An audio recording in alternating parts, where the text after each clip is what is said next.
expectations here will always remain high, and we'll continue to find a way.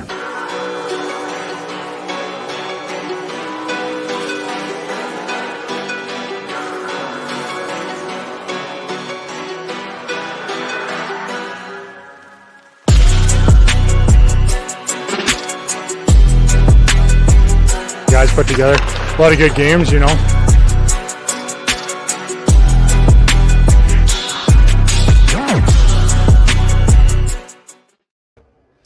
Welcome into Utah Grizzlies Hockey right here on YouTube. A pleasure to be with you. I am Tim Montemayor, and this is the Utah Grizzlies pregame show presented by America First Credit Union. And what a night we have in store for you here at the Maverik Center. And if you have not been in the building lately, you probably have not seen the significant changes that are going on in the building with all new visuals, brand new, Jumbotron above. And let's give you a look as the boys are on the ice for warm-ups. There you have it. And you see that gigantic Jumbotron hanging in the middle of the arena. It is absolutely beautiful. And what a better opponent could we have than the Idaho Steelheads to introduce you to the all-new Maverik Center. We are very excited to have you along. And listen, if you're at home tonight, thanks for joining us right here on YouTube. Make sure you give us a thumbs up. Make sure you hit subscribe. And we hope to see you soon out at the arena. But tonight starts a big 3-game series with the Idaho Steelheads. It's tonight, Thursday night, Friday, and then Sunday. No game this Saturday. So an interesting schedule this weekend for your Utah Grizzlies. Thursday, Friday, and then Sunday at 3 o'clock. Also, don't forget, tomorrow is, in fact, Pooch on the Pond, one of everybody's favorite dates here at the Maverik Center. And as you look there live at Maverik Center as the Idaho Steelheads and your Utah Grizzlies are on the ice for warm-ups, what you see there is just a beautiful visual. And what you'll notice is all around the arena, there are new things. And as you walk into the bowl to see the ice, you're going to see that gigantic Jumbotron hanging right over center ice. But you also notice these beautiful ribbon boards all around the upper deck here at Maverik Center. You're going to notice in the coming week or so that you are also going to have 4 glorious video boards in the end zone that will give you all new fan experience moments from statistics and videos and highlights and replays. The Maverik Center is brand new again. You've got to get out here. Get your tickets for Utah Grizzlies hockey right now at utahgrizzlies.com. A big pregame show for you coming up here. Of course, you're going to hear from Ryan Kanasowicz. Of course, you're going to hear from Andrew Nielsen, the big defenseman, number 44, who is leading the ECHL in points on the blue line right now. And in fact, believe it or not, Andrew Nielsen is actually leading the Utah Grizzlies in points right now from the blue line. You'll hear from big number 44 about the significant start he's had to the season so far. But the one thing I want to remind you about is that, Utah Grizzlies hockey is not the same as it has been previously. And when we come back from break, I want to get you right into conversations about this road trip, because it was a long one. 17 consecutive days on the road, 8 games consecutively on the road. What did that mean for your Utah Grizzlies? You'll hear directly from the boys about that road trip next. This is Utah Grizzlies hockey. If you're out driving and something happens to your car, truck, or even wheelchair, and you end up stuck at a rail crossing, it's going to be okay. Don't panic. Here's what you do. Get out if you can and look for this blue sign on the metal pole. Call the number on the blue sign, and when they answer, tell them the crossing number. The number is right here. This tells them the exact location of the crossing. This is the fastest way to get trains stopped before coming through the crossing. Look for the blue. It helps you. I live for my next goal. Whether it's another pick six or another step forward in life, I wouldn't be who I am without the drive to reach it. And I wouldn't be where I am without my team. Everyone on and off the field who supports me and believes in my dreams as much as I do. Whatever your goals are, surround yourself with people who are going to help you reach toward them. Like my friends at America First, and see where life takes you. Welcome back to Utah Grizzlies Hockey live in the Maverik Center studios. Yeah, how about our new fresh digs here at Maverik Center? We are on the main concourse. When you come up the beautiful stairs, you see the hockey statue. You're going to see the team store, and the concourse is abuzz with Grizzlies fan. Well, come on down. Give us a big wave here in the Maverik Center studios for Utah Grizzlies Hockey live right here on YouTube. And again, I would ask you, hey, if you're watching this right now, give us a thumbs up. Make sure you subscribe to the channel. Tyson Whiting is going to join us here in about 15 minutes. Face-off is coming up at 7:10 right here. You'll hear the game every moment of it with Tyson Whiting and I. I'll be on the bench for all home games. We do color commentary on the bench here at the Maverik Center. And, of course, the voice of the Utah Grizzlies is Tyson Whiting. But, hey, isn't it nice to have the boys back at home? It's been 17 days, 8 games consecutively on the road. What does that mean for the Grizzlies? Well, why don't we ask the boys themselves?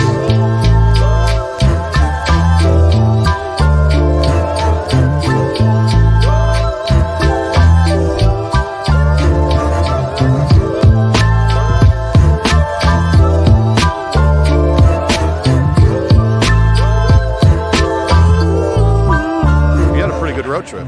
Yeah, we did a great job. Obviously, it would have been nice to get that last win, but we're happy with our performance, and we're excited for Idaho this week. How important is that for a team? I mean, this early in the season like this, to play that well, to be on the road that long, like that's a big chemistry opportunity for you guys. Yeah, it's fantastic. Obviously, you get a chance to have a long road trip right out of the gate. Gives the guys more time to bond, kind of get to know each other, and get away from your comfortability here in Salt Lake. So I definitely think it was good for the team, and happy with the result. When you win on the road like that, obviously, as you know, it's critical in this league to win on the road. How do you do that? What does it do for your team? Is that a chemistry thing? What does that do for you guys? Yeah, I think it was great. We got to get on the road, and we're with each other all day, every day. Whereas at home, guys are going home, doing their own thing. So we got to spend a lot of time together, and I think that brought the guys even closer. And I think the result showed on the ice. 14 days in the hotel together and on the road, so a lot of time spent together, and share some laughs, share some stories, and it's always good for the chemistry of the team, and we'll probably build off that. I mean, to start the year is our first big road trip. I think we just kind of stuck to our game plan and played the same way that we play at home. Didn't treat it any differently, and try and keep things simple, and we had success, so it was good. Yeah, there you go. The boys were on the road for a long time, and I could tell you to a man, all the guys were thrilled with the way the road trip went. Obviously, it was a rousing success from a hockey standpoint, but when you spend 17 days together in hotels and you're traveling from, Independence, Missouri to Allen, back to Salt Lake City, and you have adversity and you're losing players and players are getting promoted. I mean, let's not forget defenseman Nate Clermont's been promoted up to the AHL. Let's not forget, that Ben Tardif has been promoted up to the AHL, and that's life here, right? But what that does is that brings unity. When you spend that much time together, teams really tend to come together closely. It's something that I asked Ryan Kanasowicz about in our conversation, about an hour ago. Stick around. You'll hear from the coach of your Utah Grizzlies right here on the Utah Grizzlies pregame show presented by America First Credit Union. But, the thing that really comes to your mind here when we talk about Utah Grizzlies hockey, it's hard not to think about those Idaho Steelheads, and they are in town tonight. Let's give you, again, a look at what's going on in the arena tonight.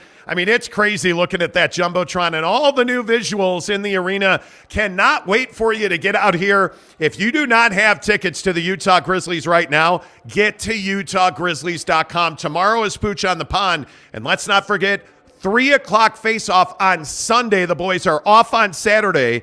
They'll be back at the arena on Sunday for hockey against the Idaho Steelheads coming up at 3 o'clock. But don't you dare go anywhere.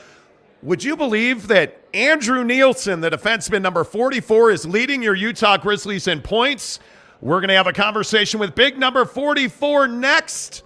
This is the Utah Grizzlies pregame show presented by America First Credit Union. If you're out driving and something happens to your car, truck, or even wheelchair, and you end up stuck at a rail crossing, it's going to be okay. Don't panic. Here's what you do. Get out if you can and look for this blue sign on the metal pole. Call the number on the blue sign, and when they answer, tell them the crossing number. The number is right here.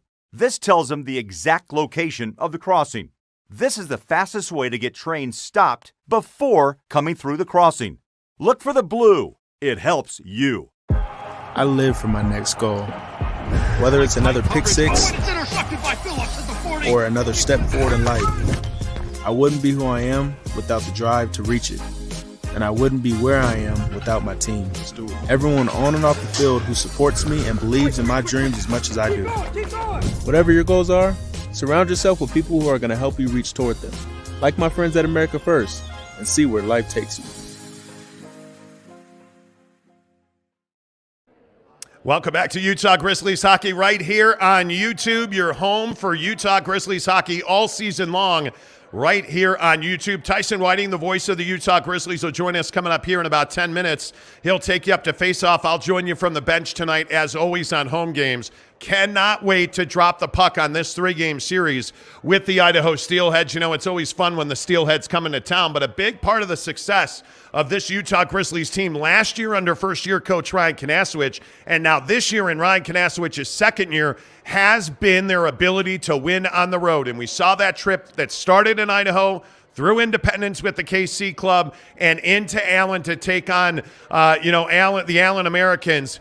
The Utah Grizzlies had a great trip, and their leader in points on that trip was big number 44, Andrew Nielsen, who in fact is the leading point getter on the blue line in the entire ECHL. I caught up with Andrew today after morning skate. You're off to a really good start.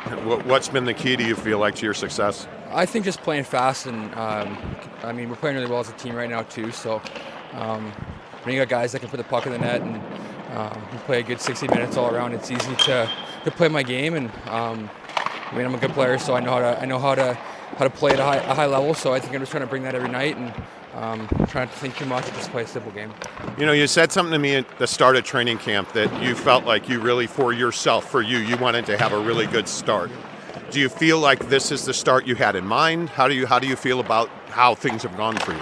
Yeah, I mean, the points are nice. It's obviously nice to chip in offensively, but I think as a D-man, your first responsibility is to play D and keep the pucks out of your net. So I think I've always kind of had that in my game to contribute offensively, and I think the more you can bring to the game at every level, whether it's in the O zone, the neutral zone, or the offensive zone, it only helps your stock. And I mean, it's a good league, but no one wants to stay here, so you're doing what you can to get up, right? So anytime you can go out, it's a good opportunity to get noticed. There's people watching every night, so I'm just going to try my best every night to be who I am as a player and help my team win. And if I can continue to have offensive success, I'm going to do that. Well, you know, and the other thing is all these points came, obviously 6 in one game. You're leading defenseman in this league in points.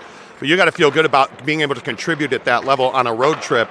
That was really key for you guys. I mean, there's got to be a point. You won't say it probably, but there's got to be a point of pride in that. Yeah, I mean, it was nice to have a game like that. I mean, you don't go out expecting to do that, but like I said, we got guys that can put the puck in the net. So when you can dish to all 3 lines and everyone can contribute and score like that, like we were, it was a fun night and something I'll remember for a while. And just nice to do it with this group and this group of guys.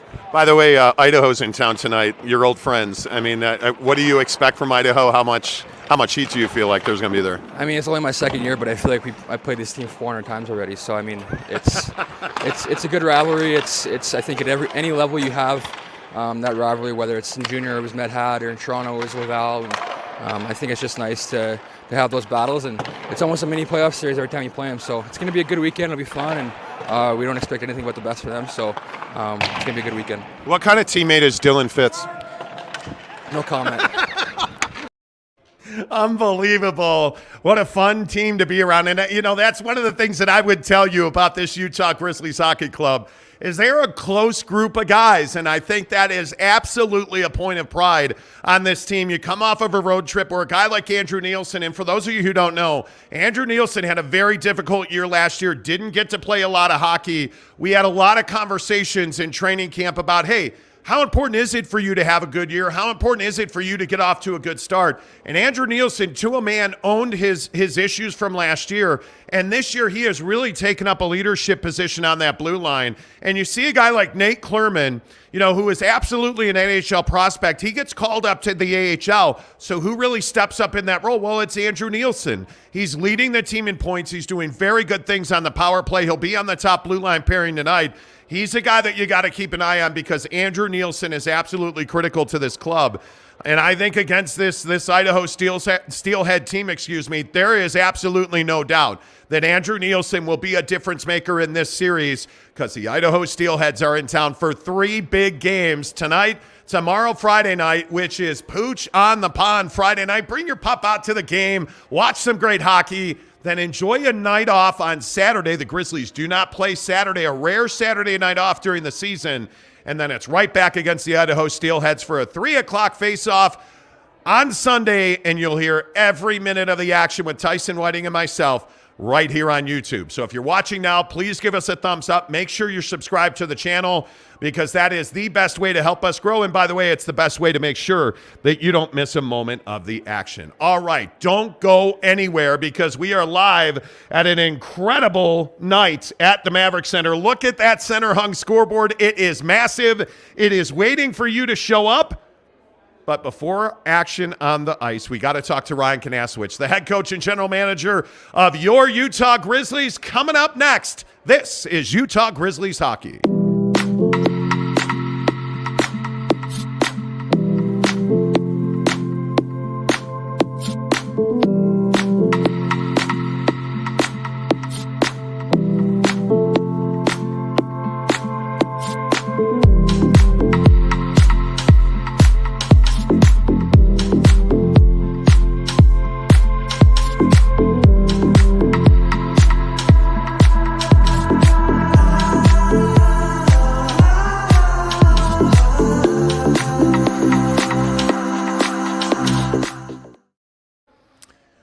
There you go. Thanks to our friends at Saltbox. They do a great job of providing food for the guys. That golf tournament that you saw there was so much fun. Utah Grizzlies hockey coming up here in about, 15 minutes. We'll face off against the Idaho Steelheads. But as we do before every game, right here on YouTube, it's time to hear from the head coach and the general manager of your Utah Grizzlies, and that is Ryan Kanasowicz. So how nice is it for you guys to be back home? I think it was 17 out of 18 nights in a hotel bed. It's been nice to sleep in our own beds, and good to see the family, and it's good to be back in the confines of the Mav. Your guys raved about the chemistry building and spending all that time together, and you guys had some real adversity both on and off the ice on this trip. As a coach, watching all that go down and seeing that likely made your team closer, I would think you're thrilled about how you guys came out of that. Yeah, when we saw that 8-game trip to start the season, we were, you turn a negative into a positive, right? And guys get to bond on the road. We had some time off, and you talked to our captain. He said this team's so close right now, and for it to be mid-November already, and to hear that, it's a good thing. Well, yeah, and obviously in the summer we talked about, on the opening for the show tonight, you talked about high expectations and building team chemistry. When you were talking about that back in September, is this what you had in mind? Maybe not this quick, right? Obviously, every new team takes a while to come together, but especially with all the returners. But yeah, it's good to see. And we're back at home here for a few weeks, so hopefully we can make some noise here. And the building's different as well, obviously, with the new Jumbotron and all the new ribbon boards and all the new visuals. This is going to be kind of a different building from a guy who played here, obviously. This is going to have a different feel to it, I think. Yeah, it's exciting. Just looking, they had the Grizzly logo up there for practice the last couple of days, and it looks sharp. So, from a fan perspective, even our players are excited to get out there and play. So. Yeah, is anybody aiming to hit the jumbo with the clearing attempt? It looks pretty low right now, so I wouldn't be surprised guys aren't going to be aiming for it. But flip puck out of the zone, they come out pretty high, so might be the odd one that gets blown down. Exactly, but as you look at Idaho now, obviously special teams are going to be very important in these 3 games. They're very good on the kill. When you look at special teams against this club, how important is it going to be for you guys to execute that phase of your game? Yeah, it's massive. Obviously, our power play's kind of been clicking on all cylinders now, and then we run into a kind of a juggernaut here. Our message is pretty loud and clear to these guys on what needs to be done in order to crack that, and we'll see how they do tonight. Well, in general, it also seems you're going up against a guy like Kupski, the goaltender for Idaho, who's been very good. And it seems like you guys have really focused on getting the rubber to the net here, getting a lot more shots on net. How important will that be for you guys? Yeah, they have 3 good goalies. I think they lost one today, but so do we. And, we preach creating second chance opportunities. If these guys see it, they're going to stop it. So, we need to win those net front battles. And if we can do that, I think that'll be a key factor in tonight's game. Awesome. Good luck. Thank you. There you go, the head coach and general manager of your Utah Grizzlies, Ryan Kanasowicz. Don't you dare go anywhere. The voice of the Utah Grizzlies, Tyson Whiting, takes you up to face off next. This is Utah Grizzlies Hockey. When you pay with the Nitro card at Maverik, you always save 10 cents or more on fuel every gallon, every day. And you could save a whole lot more thanks to Nitro Best Price. Pick up a Nitro card and upgrade your Adventure Club account today.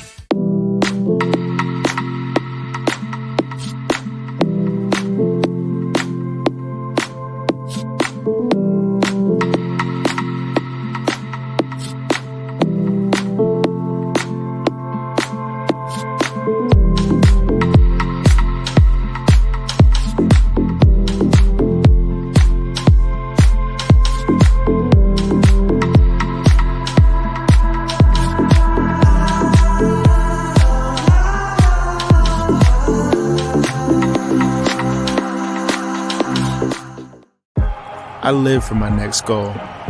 Whether it's another pick six or another step forward in life, I wouldn't be who I am without the drive to reach it. And I wouldn't be where I am without my team. Everyone on and off the field who supports me and believes in my dreams as much as I do.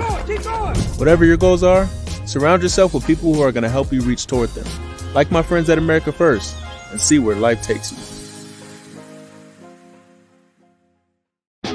Maverik's new bean-to-cup machines always deliver a freshly ground cup of coffee on demand, so you can enjoy any of our premium roasts at their best, day or night, hot or iced. Enjoy a fresh cup today. If you're out driving and something happens to your car, truck, or even wheelchair, and you end up stuck at a rail crossing, it's going to be okay. Don't panic. Here's what you do. Get out if you can, and look for this blue sign on the metal pole. Call the number on the blue sign, and when they answer, tell them the crossing number. The number is right here. This tells them the exact location of the crossing. This is the fastest way to get trains stopped before coming through the crossing. Look for the blue. It helps you. Live from the Maverik Center in West Valley City, it's Utah Grizzlies hockey. As tonight's the first of a three-game series between the Grizzlies and the Idaho Steelheads.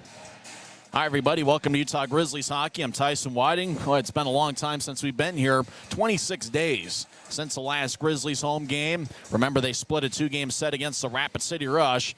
8 straight road games. The Grizzlies split a two-game series against Idaho. That started up the trip. And then the Grizzlies won 2 out of 3 games at Kansas City and another 2 out of 3 at Allen as Utah comes into play with a 6-4 record. The Grizz went 5-3 on the recently completed road trip. And, like I mentioned, they won 2 series, and they split the other one in Boise. And it was a pretty good trip for Cameron Wright, who delivered the game winner 2:04 into overtime on November 4th at Kansas City. Wright scored 3 goals on the road trip. All 3 of them turned out to be game winners. Grizzlies captain Connor McDonald won the game with 13 seconds left in overtime on November 9th at Allen. It was McDonald's first game-winning goal as a professional, and those 2 certainly came up big in 2 of the Grizzlies' 5 victories on the road trip. And also coming up big was the Grizzlies' goaltending. Trent Miner was solid in 2 starts, and Garrett Metcalf was outstanding in 3 starts, winning all 3 of them. Garrett will get the start in net for the Grizzlies. It'll be his first start against Idaho in the regular season. He did face the Steelheads about a month ago in the preseason, but it's Garrett's first start in the regular season against the Idaho Steelheads. Well, it should be a lot of fun tonight. The Grizzlies and the Steelheads meeting for the 3rd time this season, 3rd of 18 season meetings between the clubs, as we got a crowd that's filing in here on a Thursday night, a rare Thursday home game for the Grizzlies, and I think it's going to be interesting to see how they match up against an Idaho Steelheads team that's off to a 7-2, 0-1 start. The Steelheads are in first place in the Mountain Division with 15 standings points and a .750 winning percentage. And if you're looking out for 2 guys in particular that have been dominant for the Steelheads, how about Ryan Domowski? He's got 9 goals and 4 assists in 10 games this season. He's a +5, and he's been outstanding. And you also got to watch out for Matt Register, who is a +10 this season. That doesn't lead the club. Cody Haskinen's a +12, but Haskinen is out of the Idaho lineup. Register might just be a ECHL Hall of Famer in his future, and he's been outstanding. Watch out for him on the blue line wearing number 43. And also watch out for A.J. White out in front of the net. White, the former Grizzly who was with Utah in the 2020-21 season, led Idaho in scoring last year, and he's got 5 points in 10 games this season. So it should be a lot of fun. Grizzlies and the Steelheads. We'll talk about who's been hot for the Grizzlies when we come back in 1 minute. This is the Grizzlies Hockey Network, presented by America First Credit Union. I live for my next goal. Whether it's another pick six or another step forward in life, I wouldn't be who I am without the drive to reach it. And I wouldn't be where I am without my team. Everyone on and off the field who supports me and believes in my dreams as much as I do. Whatever your goals are, surround yourself with people who are going to help you reach toward them. Like my friends at America First, and see where life takes you. It's the Grizzlies and the Steelheads. We'll have starting lineups here from Maverik Center. As I'm high atop Section 114, we'll have Monty on the bench during play, as it's the first of a three-game set. The Grizzlies are going to wear the white jerseys tonight with black numbers and professional green trim. And I think it's going to be interesting to see how Garrett Metcalf does against this high-powered Idaho Steelheads offense, which averages 3.8 goals per game. One area where Idaho has been outstanding has been the penalty kill. They just completed 6 straight games against Rapid City, and they won 4 out of the 6. And they ended up losing in overtime. Their record was 4-1-1 against the Rush in 6 games. Starting in net for the Idaho Steelheads, led by head coach Everett Sheen. They've got a record of 7-2-0-1 this year. Remy Poirier will get the start in net. It will be his 3rd appearance. He's got a record of 1-0-0-1 with a 3.31 goals against average and 8.79 save percentage. Poirier is 6'2" and 205 pounds. He'll be wearing number 31 for the Steelheads, and he's one of those guys that's a pretty good athlete. You know, Idaho, you always count on them having good goaltending. He's got an NHL entry-level contract. He signed with Dallas this past March. He's actually a former 6th-round pick in 2020 of the Dallas Stars. So he's somebody that is a prospect to keep an eye out for, only 21 years old. Remy Poirier will get the start in net for the Idaho Steelheads. Starting defensive pairing for Idaho, we mentioned him in the last segment. Matt Register's a +10 this season. 1 goal and 3 assists in 10 games. He's 6'3" and 225 pounds. He'll be wearing number 43. And he'll be paired up with Darren Brady, who's got 2 assists in 4 games this season. And so those are the 2 starting defensemen. Starting forwards for the Steelheads include Wade Murphy, who's making his 2nd appearance this season. He'll be paired up with Ty Pelton-Bice, who's got 10 points in 10 games this year. Pelton-Bice last season split time with the AHL's Toronto Marlies and the ECHL's Newfoundland Growlers. And Justin Misiak making his 6th appearance this season. He's got 1 assist in 5 games. He is the cousin of former Grizzly Ryan Misiak. So starting forwards are Murphy, Pelton-Bice, and Misiak.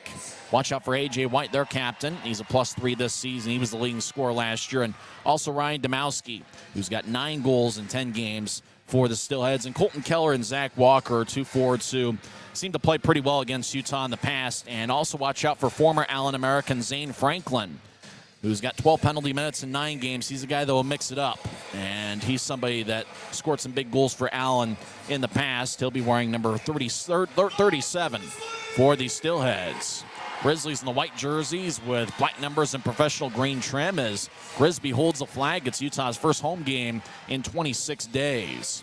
Starting in net is Garrett Metcalf. He's got a record of 3-0 this season with a 2.54 goals against average and 920 save percentage. Metcalf, a former draft pick in the 6th round of the Anaheim Ducks back in 2015, has good size at about 6'5" and 195 pounds. Starting defensive pairing, the captain, Connor McDonald, who scored the big game winner in the first game of the Allen series on November 9th. He's got 1 goal and 1 assist, 2 points in 10 games. He'll be lined up next to Andrew Nielsen, who leads all league defensemen in assists and points. He's got 13 points in 10 games, 1 goal and 12 assists. So McDonald and Nielsen are the starting defensemen. We'll also see Joey Colatarchi making his 6th appearance this season. He's a +3 this year. Bryson Martin picked up his first point of the season last Saturday against Allen. And we'll also see Kyle Pouncey making his 7th appearance this year. And Victor Bartley, who's also making his 7th appearance of the year. Bartley's got 1 assist, the former NHLer who played with Nashville and the Montreal Canadiens. 11 forwards for the Grizzlies tonight. Starting forwards, number 7, Johnny Walker, has got 4 goals in his last 4 games. He'll be lined up next to Taryn Pfizer, who's tied for the club lead with 6 goals. And Brandon Cutler, who's got 5 points this season. All 5 of them have come on the power play. He's got 3 goals and 2 assists. So watch out for Brandon Cutler. He was a teammate with Taryn Pfizer for 3 years in the WHL with the Victoria Royals. Other forwards we're expected to see tonight include Dylan Fitz, who's got 2 goals in 10 games. Cameron Wright has 2 goals and 6 assists in his last 5 games. He'll be in there for Utah. Zach Sekos, who's tied with Pfizer with 6 goals this season. Tyler Penner's my pick to click. Everybody make your pick to click as to who's going to be the player of the game for the Grizzlies. Penner's got 1 goal in 10 games this year. Dakota Raby has 1 goal and 2 assists in 10 games. Christian Simeone and Neil Robinson each make their season debuts for the Grizzlies tonight. We'll also see Cam Strong, who's got 1 assist in 10 games. So the starting forwards are Walker, Pfizer, and Cutler. The starting defensive pairing is McDonald and Andrew Nielsen. Head coach of the Grizzlies is Ryan Knaswich, and the assistant coach is Jared Pike.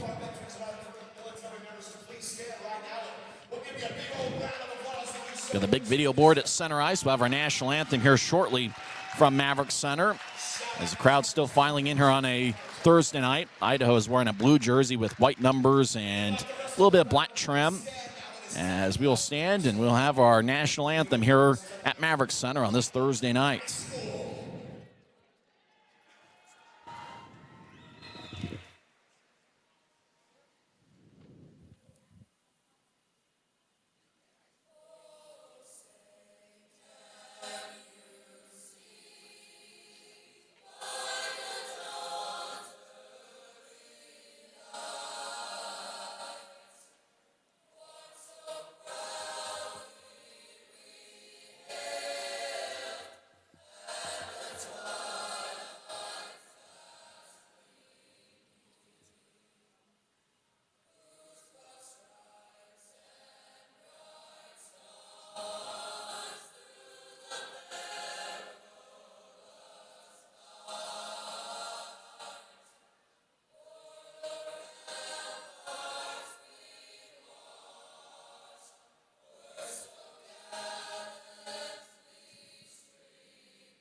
That was our national anthem here on a Thursday night at Maverik Center, and it's great to be home. First home game in 26 days. I'm Tyson Whiting, sitting high atop Section 114. Monty is on the Grizzlies bench. Monty, it's great to be home.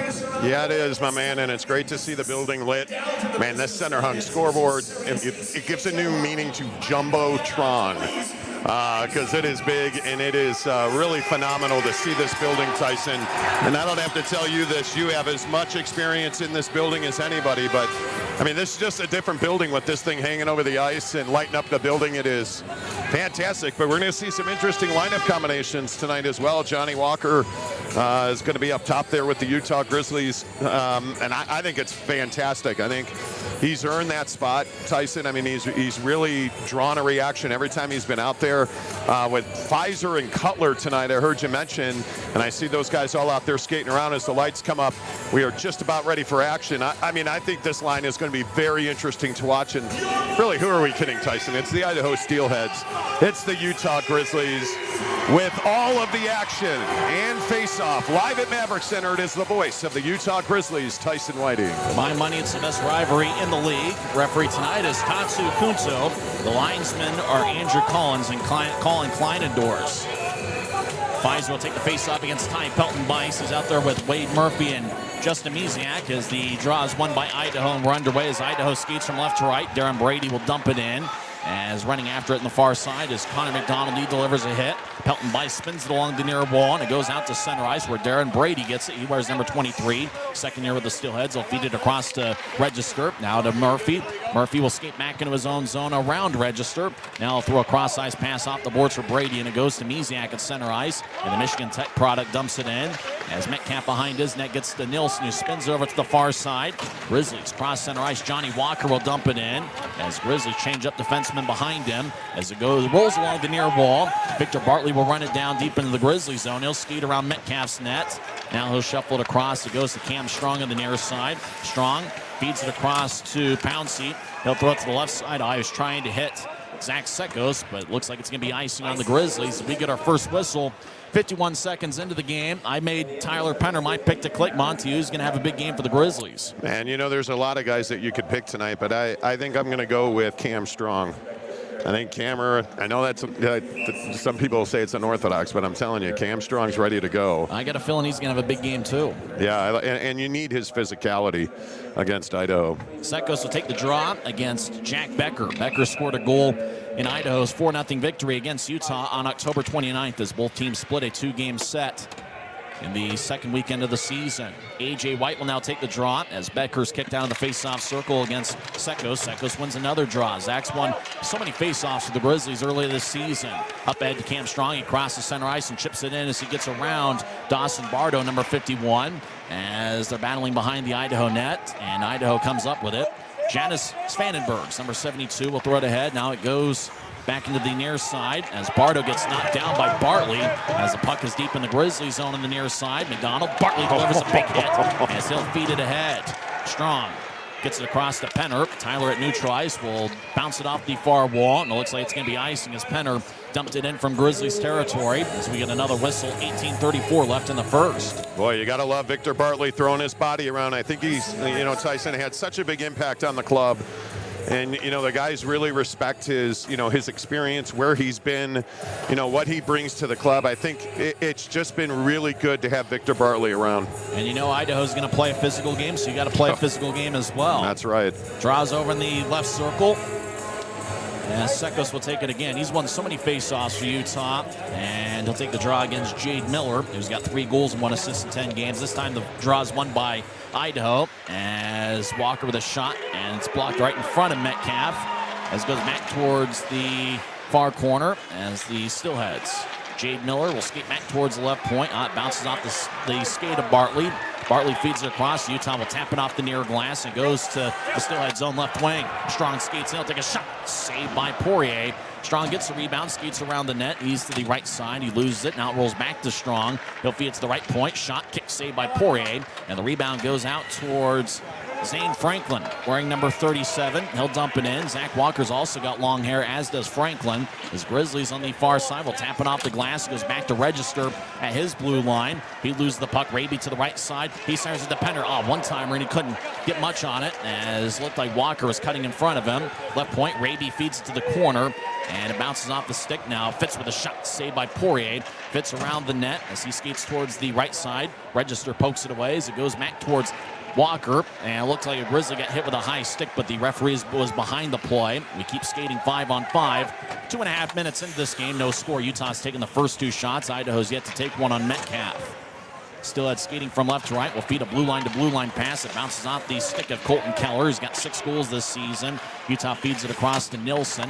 Andrew throws to neutral ice. It's picked off by Keller. He'll skate in. Shot. Saved by Metcalf. Boy, Colton Keller has given the Grizzlies all sorts of fits every time he's played against them. Grizzlies turned it over, and Keller had a good look from the left side, but Garrett Metcalf with a quick glove save. Yeah, Garrett Metcalf's glove, Johnny, on the spot there. That was well done, but a really good start by the Grizzlies.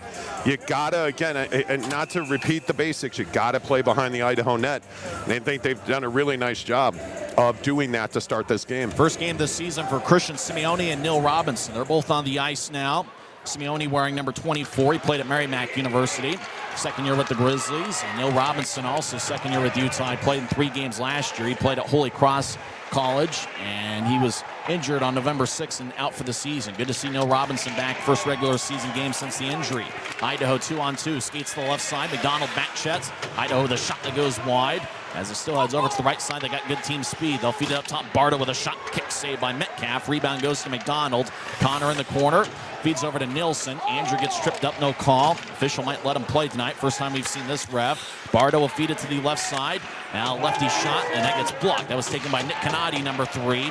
He was impressive in the preseason game against Utah in Ogden. As Grizzlies will clear it back out to the Idaho blue line. Utah makes a full line change as Idaho will bounce it off the near boards. Misiak dumped it in, but McDonald was able to cut it off quickly. Utah up ahead to Johnny Walker. Will get it to Cutler. Bounces back to Walker. I try to feed it back to Cutler. Over to Pfizer. Gets spun around, and he drew a penalty as Jack Becker spun around Taryn Pfizer as he tried to get a centering feed, and now Jack Becker and his former college teammate last season at Arizona State, Johnny Walker, mixed it up in the corner. But the important thing is the Grizzlies' top forward line has earned a power play, as it looks like Jack Becker might be the one going to the penalty box. Yeah. And Grizzlies going to be on the power play. Well, that's just an effort penalty right there. I mean, that is hustling along the wall. You have a lot of choices to make in hockey. You can make a choice to go get that puck, outwork your man. That's when good things are going to happen. And too many times, it's easy not to skate hard. But when you skate hard along the board like that, you're forcing your opponent to make a decision. And a lot of times they're going to make bad decisions. And I think that's what you see right there, because Taryn Pfizer never gave up, especially going right between the dots. That was a huge effort play by Taryn Pfizer. Grizzlies on the power play this season are 20%, 11 for 55. Idaho's penalty kill, 94.6%. They are 35 for 37. Awesome penalty kill in Idaho. Zach Sekos will take the draw for Utah. He's got Cameron Wright to his left and Cutler to his right. And as Idaho wins the faceoff, it's over in the left corner. Now Sekos skates goal line, backhand shot goes wide. Sekos skates towards the right side, gets the puck, he'll get it to Wright. Now up top for Pfizer, he's got 6 goals this season. Over to Sekos, he's in the right corner, trying to get it over to Wright, but the pass is wide of the mark and goes out to center ice.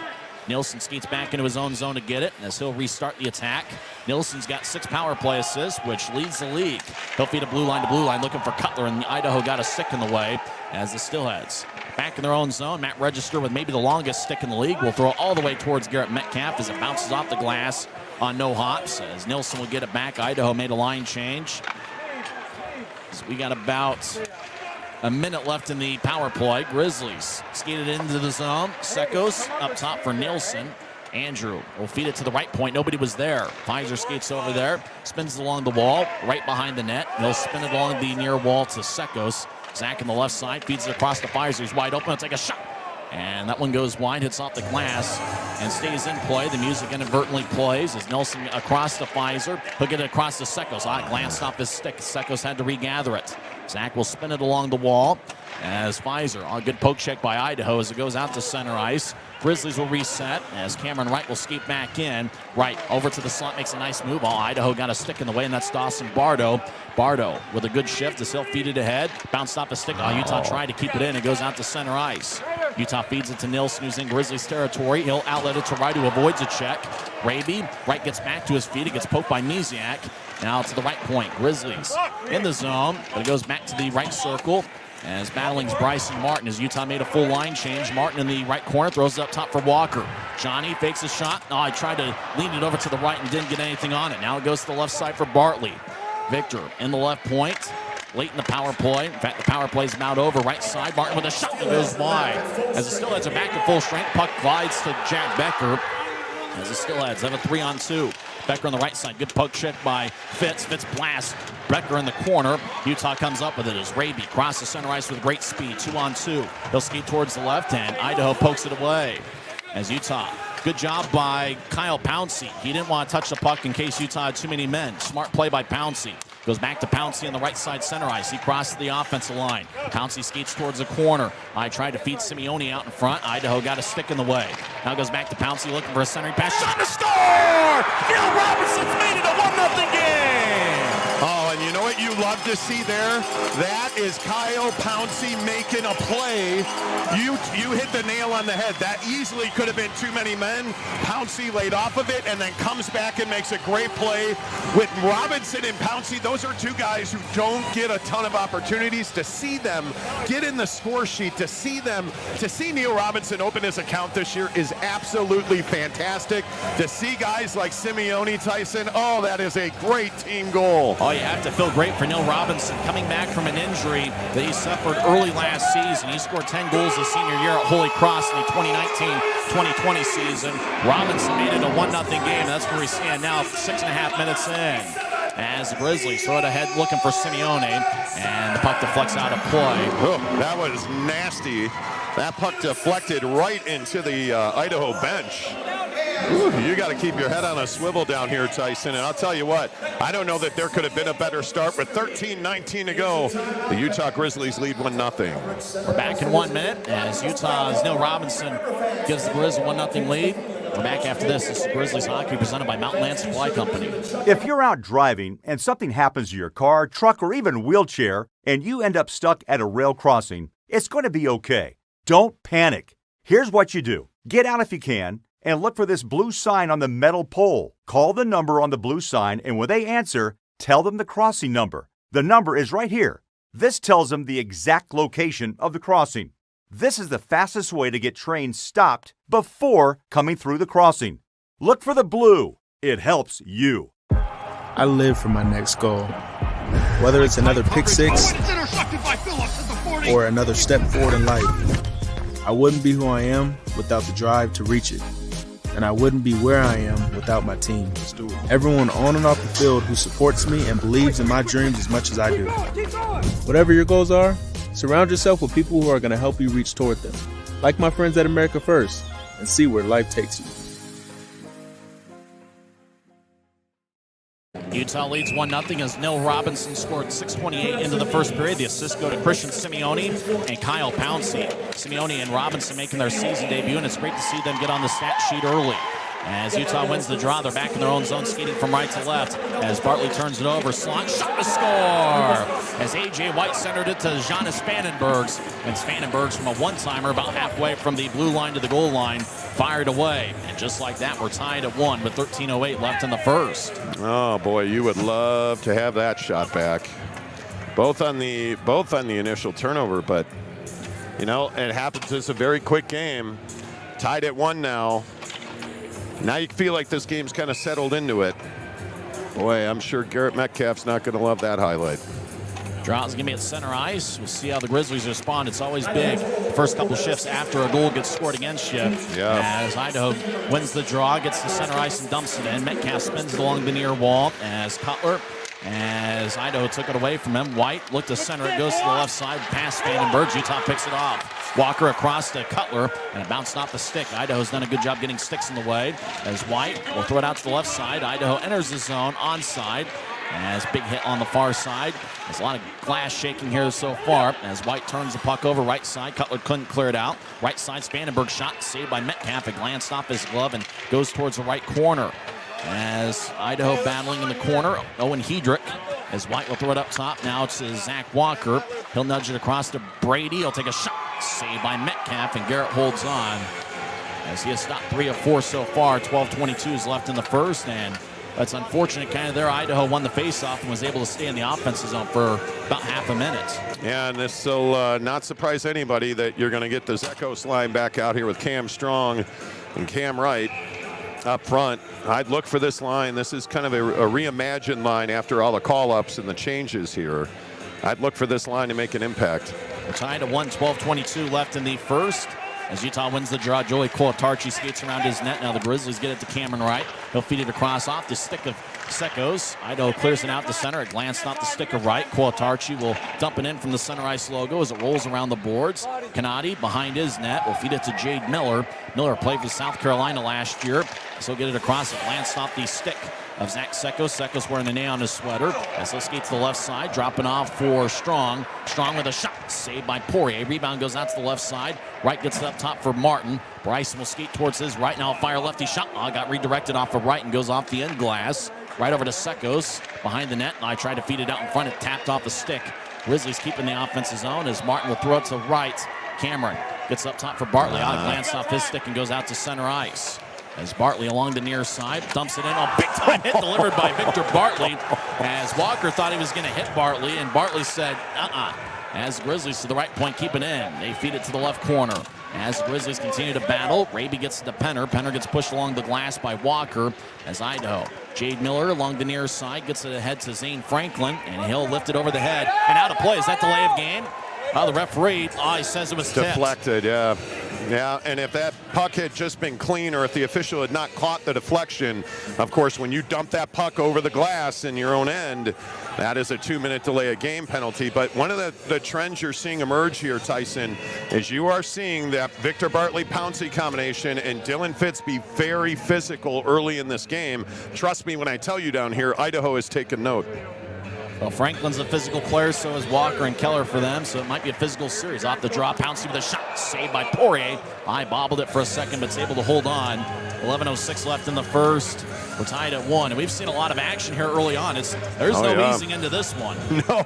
Are you surprised Kupski's not playing tonight? I'm a little surprised. Now, I know that, they had a call up in between the pipes, and I know that, this is a long 3-game series over 4 nights, but a little surprised Cupper's not in there for Idaho. Every now and then a contract dictates playing time, and Poirier's got the NHL deal with the Stars. Great point. Excellent point. Idaho wins the draw. They'll go out to neutralize. Hedrick will dump it off to Keller. A one-time tap on to Metcalf, who will kick it over to the left corner. As Idaho with a shot saved by Metcalf. That was a quick liner. Garrett made the stop. Utah comes back the other way.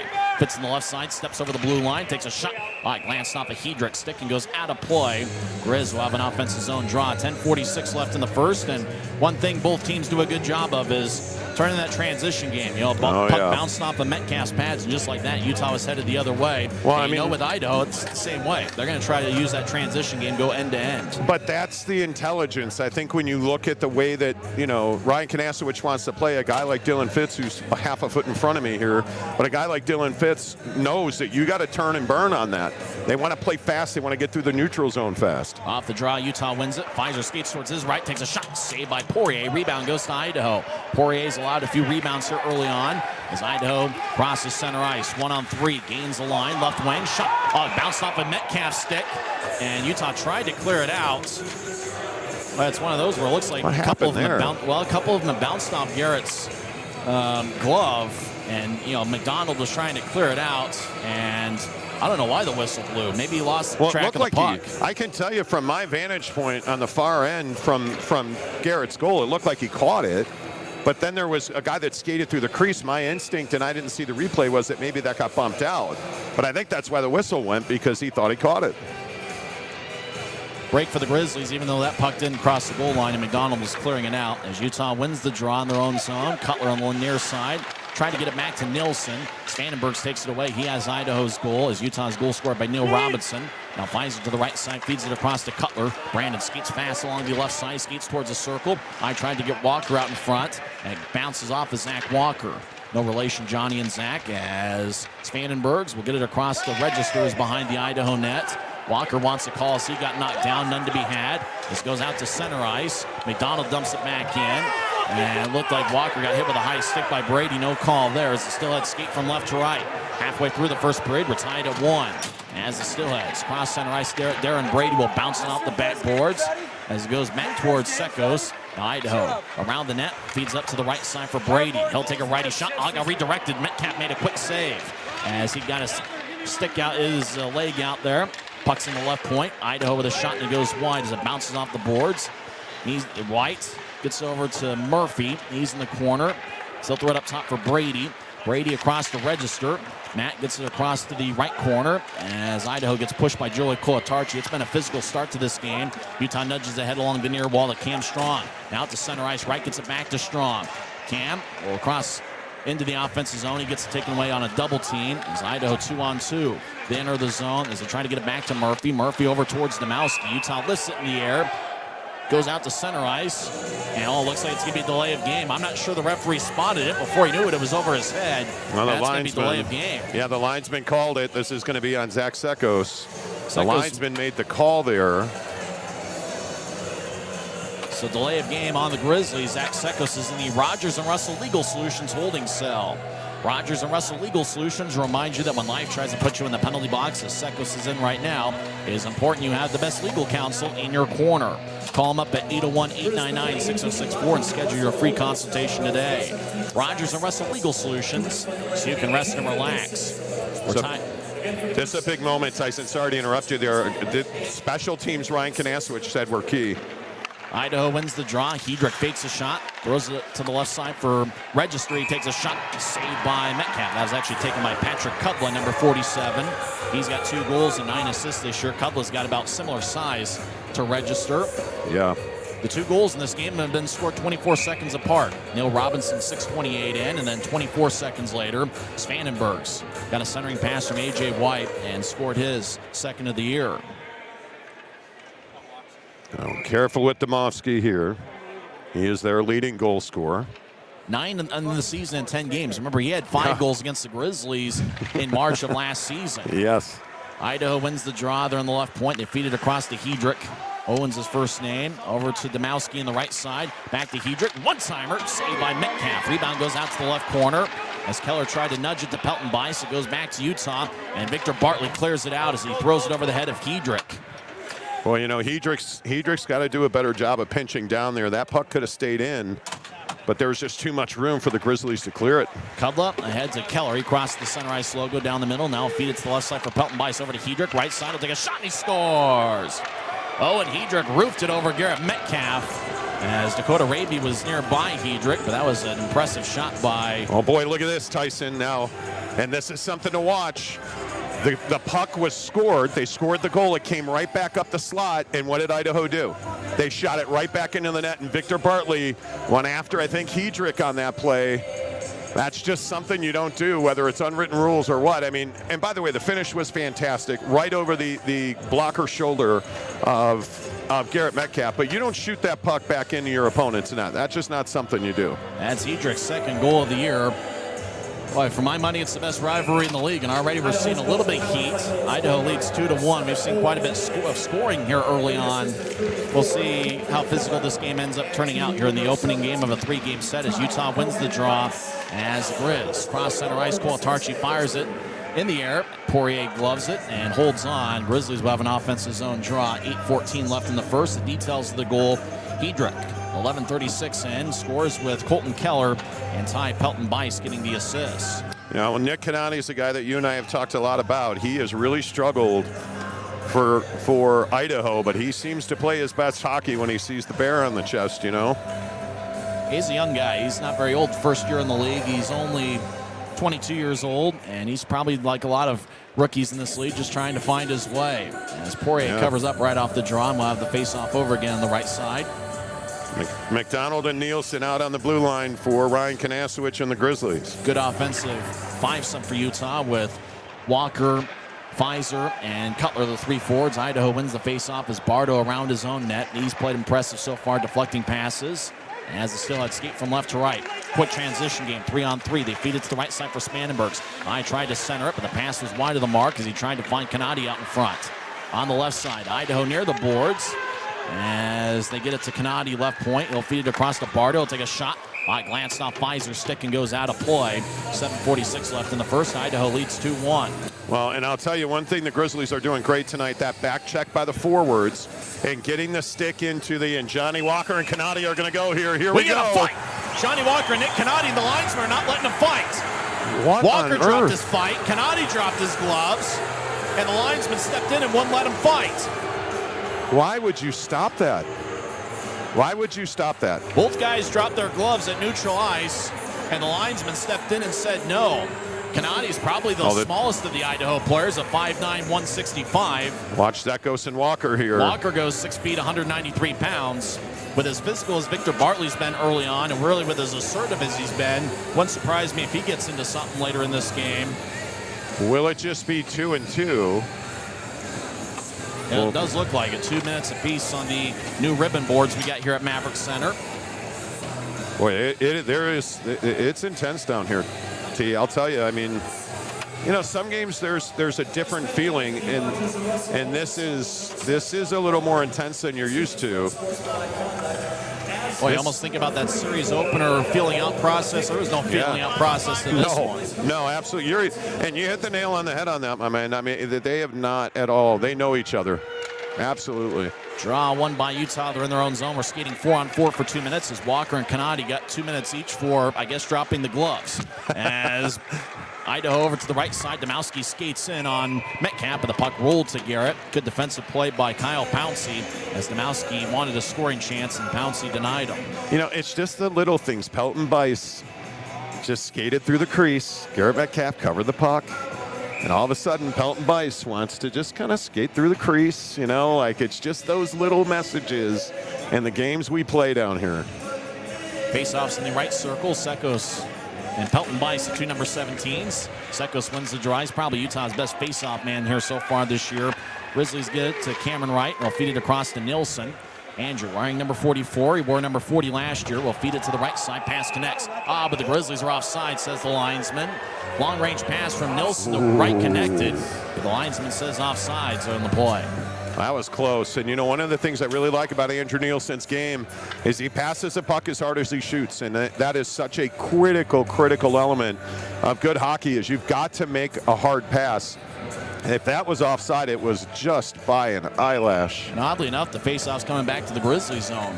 Well, he was standing right there at the top of the circle. Officially, it's called unsportsmanlike conduct. Gennady and Walker as puck goes out to center ice, and it goes back into the Grizzlies zone as Nielsen battling with Domowski in the corner. Domowski gets there. He's got good speed as he'll skate towards the point. Drops it off for Brady. Darren gets around right. Now he looks to center it to Pelton Bice. Good job by Connor McDonald cutting off his shooting angle as Pelton Bice gets knocked down by McDonald. Referee spotted it. We skate on. As Grizzlies 3-on-2 under the zone. Sekos on the right side gets to right. One-timer saved by Poirier. Boy, good look by Wright. Poirier made a nice save. Idaho, cross-ice pass connects to Murphy, 2-on-1. Murphy skates on the right side, takes a shot. Blocked by Martin. Great play by Bryce, the former third-round pick of the Sabres. As over to the left side. Misiak will skate towards the left point. He'll drop it off for Hedrick, who's got one of Idaho's 2 goals tonight. The puck exited the zone. Good job by Cameron Wright shadowing him. Hedrick back to his blue line. Throws a blue line to pass to register. Ahead to Misiak. He'll take a shot. Saved by Metcalf. Boy, Grizzlies got caught sleeping there defensively on the right side as Idaho had a wide open look. Now centering pass to Hedrick. He skates towards the left side. Drops it off. Shot. Saved by Metcalf as that was taken by Patrick Kudla. But Idaho with a couple good looks there, but Garrett denied him one after another. Idaho's already up to 14 shots in the first 14 minutes of play. And since that second goal, they've really kind of leveraged, but that was excellent rebound control by Garrett Metcalf. Hit him right in the chest, did not give up a rebound right in the slot. And you got to find a way to tilt the ice back in your own favor here. It's going to start with Taryn Fizer winning this draw. 26 seconds left in a 4-on-4 situation as Walker and Gennady are in the penalty box. 2 minutes for unsportsmanlike conduct. What, because dropping your gloves is unsportsmanlike? As the Grizzlies win the draw, Cutler will feed it out to center ice. Grizz get it, and they enter the zone 3-on-2. McDonald right side shot on a bounce off the stick of Patrick Kudla and out of play. And I'm impressed with how many times sticks have gotten in the way on both sides. Both teams defensively, despite the fact we've already seen 3 goals. They've done a pretty good job here. Yeah, I think I could make the argument these are the 2 best teams in the mountains so far. And I'm sure some would disagree, but I mean, this is solid defensive hockey by both offensemen and defensemen. Fizer will take the face off. Fizer and Sekos are tied for the club lead with 6 goals.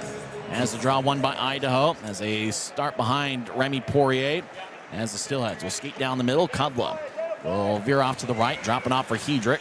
As he'll cross center ice, does Hedrick. Left side, he'll enter the zone, gets around Fizer. Now to the left corner. Hedrick tries to get around McDonald. Cunner cuts him off. Both teams are back to 5-on-5 skating as White on the left side takes a shot. Save, rebound, shot. Save, rebound, shot, and a score. And that's Patrick Kudla getting his 3rd goal of the season. It wasn't the second look, it was the 3rd. It was 2 rebounds off Metcalf, and Kudla was able to put it away. With 5:40 left in the first, it's the Steelheads 3 and the Grizzlies 1. Yeah, that is, man, you want to talk about a bounce. Man, you know what? It's interesting. You got to give Idaho credit. They've answered the bell here, right? I think the Grizzlies got off to a great start. But now, you know, Idaho has answered that and then some, and they find themselves up 3-1 with 5:40 to go. We got a goalie change. Looks like Metcalf's coming out. Yeah. He stopped 13 of 16, and Trent Miner is going to replace him. Yeah, and it's I wish I could say that was surprising, but I mean, certainly that second goal, the first goal, the first goal you want back. The second goal, you're not doing anything about that. That one, That one you probably would like a second shot at as well. And Trent Miner, this is why you want depth in between the pipes, because Trent Miner's a heck of a goaltender. Trent Miner is making his 4th appearance this season. He's got a record of 1-2 with a 3.02 goals against average and .910 save percentage. Idaho wins the face-off, and the puck bounced at neutral ice off of Walker's stick, and he still heads in the offensive zone as Zane Franklin, who's got a similar hairstyle to Walker, nudges across to Walker. He'll feed up top to Bardo. Bardo from the right point throws to the left corner. Franklin gets it. He played for Allen recently. Left point shot, and that one gets blocked. Grizzlies will throw it to the near side for Dakota Raby, who will skate out of the zone. He crosses center, dumps it in. He tries to get around Zach Walker. As the puck behind to the right corner, Idaho gets it. Still, it's quick in the transition game. They'll feed it to the right side, on to Bartley. Still nudge it ahead. Grizzlies will dump it in. Raby chasing after it over in the corner as Bardo boxes out Raby. Now it goes to the Idaho goal line. Oh, tough pass there to the slot. Idaho sails it out of play. Yes, it is. Yes, it is. That's delay of game as Zach Walker just tried to bounce it off the near glass and had it lift on him.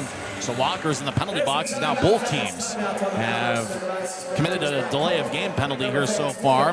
And when we come back, the Grizzlies are going to be on the power play. It's Idaho 3, Utah 1. Trent Miner now in net for the Grizzlies. This is Utah Grizzlies Hockey presented by Rio Tinto. If you're out driving and something happens to your car, truck, or even wheelchair, and you end up stuck at a rail crossing, it's going to be okay. Don't panic. Here's what you do. Get out if you can and look for this blue sign on the metal pole. Call the number on the blue sign, and when they answer, tell them the crossing number. The number is right here. This tells them the exact location of the crossing. This is the fastest way to get trains stopped before coming through the crossing. Look for the blue. It helps you. I live for my next goal. Whether it's another pick six or another step forward in life, I wouldn't be who I am without the drive to reach it. And I wouldn't be where I am without my team. Everyone on and off the field who supports me and believes in my dreams as much as I do. Whatever your goals are, surround yourself with people who are going to help you reach toward them. Like my friends at America First, and see where life takes you. Idaho 3, Utah 1, but the Grizzlies going to be on the power play for the second time tonight. As Zach Walker got a delay of game penalty, 15:09 into the first, as he gave a fan a souvenir in section 113. Yeah, he did. By the way, no, go ahead, Tyson. Psychos to take the draw as puck ends up in the right point. Pfizer gets it, and they'll feed it across. Oh, Idaho picks it off, 2-on-2. Still has to get down the middle. Svanenberg gets cut off by Pfizer. Pfizer goes down. Oh, boy. He's over in the right corner. Hopefully Pfizer gets back to his feet. He does, but it's slowly. As Grizzlies take it away, as Pfizer picks up his stick, Grizzlies will start the attack from right to left. It's the Steelheads 3 and the Grizzlies 1 as Victor Bartley will drop it off for Sekos. Zach on the left side crosses center.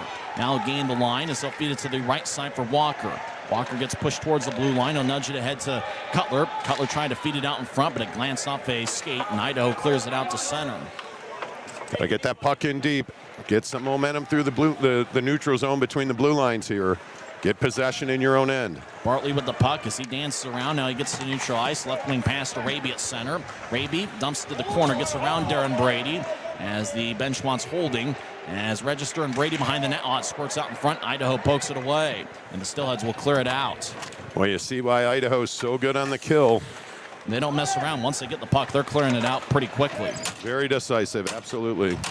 McDonald throws to the left side for Raby. He's near the boards. He gets it back to McDonald. He skates down the middle. And so across the center ice logo and dump it in as it rolls around the boards. Kind of a smooth ride. And Idaho comes up with it. Steelheads. Oh, it bounced off, and McDonald stays into the zone. As Walker to the left side. I tried to feed it out in front as it bounces off of Fitz. Fitz hacking away. Puck bounces off of Steelhead and goes to the corner. Now up top for Martin. He'll get it across to McDonald, the captain with a shot. Bounced off a Fitz stick. Fitz to the side of the net. I tried to center it, and Idaho picked that off. And McDonald dives to the blue line, but it goes out to center ice. Martin crosses center, and so skates to the left side late in the power play. In fact, there's 10 seconds left in the power play in this new scoreboard. They took away the part of the scoreboard I look at as Idaho will clear between the Grizzlies defensemen and get on to Trent Miner. Idaho's back at full strength, and Zach Walker will join the play as Bartley gets it. He'll throw it to the left side for Cam Strong. It bounced off the skate. Idaho will nudge it ahead as the Steelheads cross center ice 3-on-2. as Becker gains the line, skates towards the slot. Good back check by Cam Strong, but Darren Brady's in the right point. Now the Steelheads get to the right side for Becker. He takes a shot that gets blocked. Looked like he got blocked by his own guy, Walker. Now ahead to Neil Robinson, who scored his first goal since November of 2021. Robinson heads to the right side, trying to get it to Strong, but Idaho picked it off. Steelheads at center ice, dump it in. Bartley cuts it off before it got to the goal line. Bartley behind the net as we've got 2:11 and counting left in the first period. Idaho leads 3-1. They've outshot the Grizzlies 17-11. As the fans start to stop their feet here at Maverik Center as Utah trying to change the momentum. Bartley to the near side for Wright.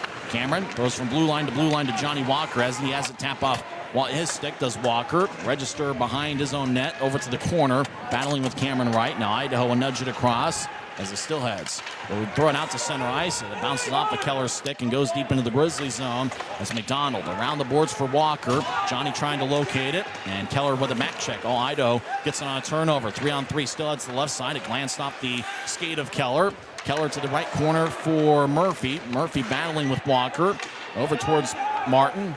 He feeds it across to McDonald, and the captain will get it across off the near boards, looking for Cameron Wright. It looks like it's going to be icing on Utah as McDonald was looking for Wright at center ice, but the pass was wide of the mark.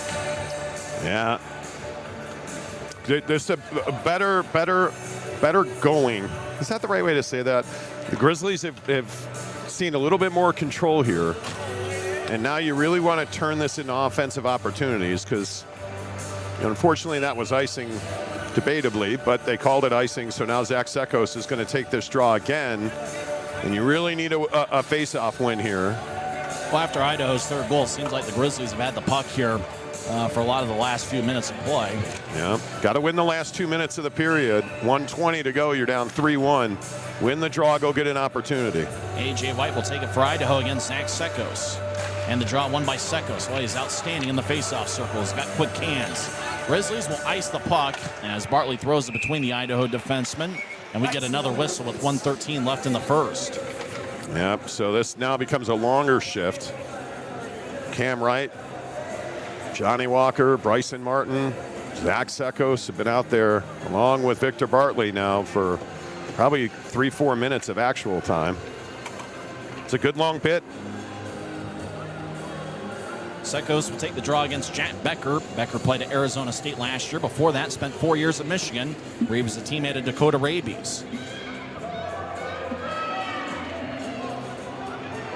And the draw won by Utah as a stick goes flying in the air. It's A.J. White's stick, and he'll get it back as it was near Bartley. As the Steelheads will re-enter the zone as Becker lifts it over the head of Martin. Bryson will chase after it, and he'll throw it across to Bartley. Victor with a hot pass that's connected to Sekos. Sekos on the right side across the center ice, and he'll backhand it deep in the Steelhead zone as Utah makes a line change. Less than a minute left in the first period. As Nick Canati skates down the middle, now he'll veer off to the left as he's being shadowed by Pfizer. Up ahead to center ice looking for Becker. He's battling with Cutler. Idaho dumps it in. Big time hit delivered by Neil Robinson. On Canati. Again, Canati in the middle of it all. Cutler at center ice dumps it in on a pass from McDonald. Poirier will throw it to the far side. Idaho, their pass goes wide to center ice. McDonald dumps it back in as it bounces off the glass. But the glass shook quite a bit behind Poirier's net. 20 seconds left in the first period. Idaho's got a 3-on-3. Steelheads under the zone as Zane Franklin dumps it in. And McDonald behind the net pokes it back to the far corner as the Grizzlies up ahead.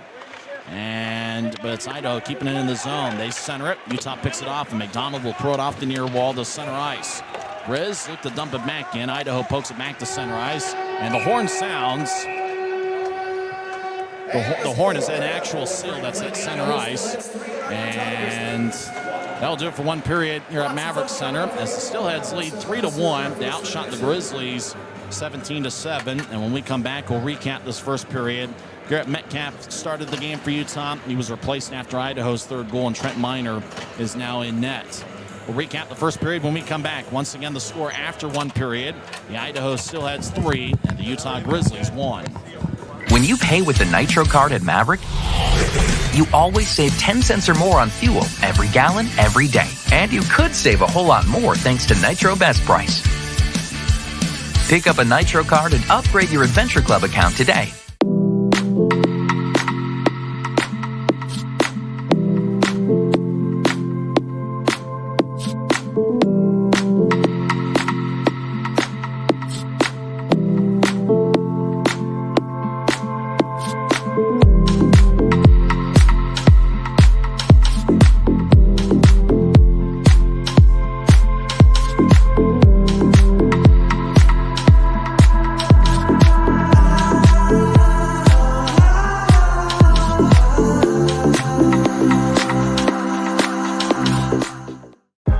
I live for my next goal.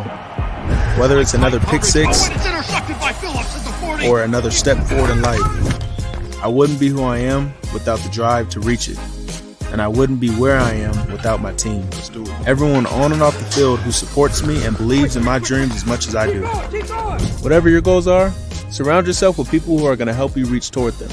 Like my friends at America First, and see where life takes you. Maverik's new bean-to-cup machines always deliver a freshly ground cup of coffee on demand, so you can enjoy any of our premium roasts at their best, day or night, hot or iced. Enjoy a fresh cup today.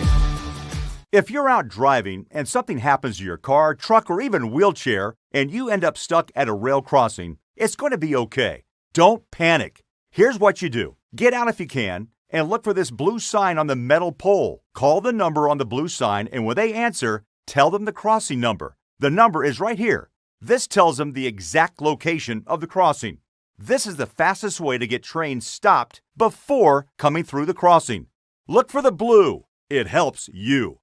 The Siegfried and Jensen intermission report is here as Idaho leads Utah 3-1. Idaho outshot Utah 17-11 in the first period. And Tyson Whiting, Monty is on the Grizzlies bench. Interesting, Tyson. I asked about why that fight was stopped. And the explanation I got from Colin Kleinendorf, the linesman, was they stopped the fight because it was in between action, which is an automatic game misconduct. If you drop the gloves and fight before the face-off, so the whistle blows, the game stops, line change, you come on the ice and you fight during that dead period, that is a game misconduct. That's why the fight was stopped, to save them from a game misconduct. Interesting. So if they would just let him go, then both guys would be out of the game. Yeah, that would have been a 5-minute major and a game misconduct. Otherwise, it was just 2 minutes for unsportsmanlike conduct. Walker stays in, and so does Kanadi. Well, and I'll tell you, Johnny Walker was none too pleased that they stopped that fight. He wanted to go with Kanadi. And I think, I'll be honest with you, I think that's a break for the Grizzlies, because I think Johnny Walker's far more important to the Grizzlies than Nick Kanadi is to the Idaho Steelheads. And I wonder if either guy knew that rule, or if they just thought, okay, whistle blows, it's a good time to get after it. Well, and I can tell you, sitting down here on the bench, Johnny Walker said to the linesman, well, why does that matter? Just let us go. You know, and that's the thing about Johnny Walker. He's a big boy. He understands his actions have repercussions, and I don't think he much cares about the game misconduct. I think he feels like he has a job to do, and he wanted to do that job. And you know what? I think he would have rather fought than not. But at the end of the day, we'll see. I mean, you're down 3-1 after one period here at the Maverik Center. It'll be interesting to see the impact that, Walks has on the rest of this game. But maybe that's a significant moment in time, You can tell both teams wanted to set a physical tone, and I think it was set by both clubs. Victor Bartley showing some leadership for the Grizzlies. He was very physical, and he seemed to be I would say in tune with things. It's just quick decisions with the puck, get it out there, good hard passes. I thought Victor Bartley played a good first period, but you got to feel great for Neil Robinson. Oh. A guy that got injured here at Maverik Center November 6th of 2021, a season-ending injury against the Rapid City Rush. He was playing pretty good hockey at the time of the injury. He'd played in 3 games with Utah, and he was looking like he was going to have a great season. He goes down with an injury, spends a ton of time recovering. He was with the club throughout the rest of the regular season and into the playoffs. Comes back, doesn't play the first 10 games. Comes back here, first game, first period, maybe his first or second shift. And Robinson finds the back of the net. The assists go to Kyle Pouncey and Christian Simeone.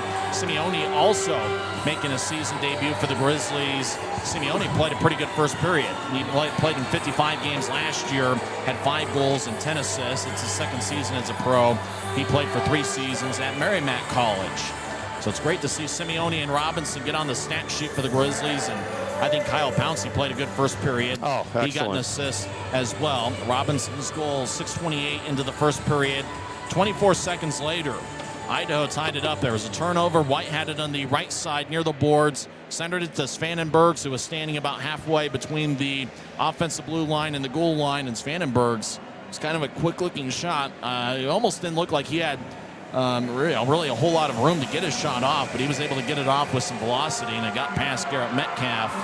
Svanenberg's with the goal, A.J. White with the assist, and that tied it up just like that. The momentum that the Grizzlies had from that Robinson goal was short-lived. And then the Steelheads got on the power play after Zach Sekos got a delay of game penalty as he gave the penalty box a puck in his own zone. And then Owen Hedrick found the back of the net, and I thought it was a pretty good-looking shot. You almost have to give him credit for that one in the right side. Just kind of roofed it. Yeah, it's beautiful. And Pelton Bice and Keller with the assists. Idaho is 1 for 1 on the power play. Utah is 0 for 2. Special teams is going to play a big factor in this series, and Idaho won that battle in the first period. And then the Steelheads extended the lead 14-20 in as Patrick Kudla got his third of the year. Keller and White with the assists, and with that, Ryan Kanasowicz made the decision to pull Garrett Metcalf, who stopped 13 of 16. He was replaced by Trent Miner, who saw one shot in the final 5:40 of the period. Remy Poirier of Idaho stopped 10 of 11. Nick Canati and Johnny Walker's dropped the gloves, unsportsmanlike conduct minors. And it came 12-14 into the first period when the score was 2-1. Zach Walker of Idaho got a delay of game penalty, 15:09 into the first. He gave a fan in section 113, maybe about row 5 or 6, a souvenir game puck.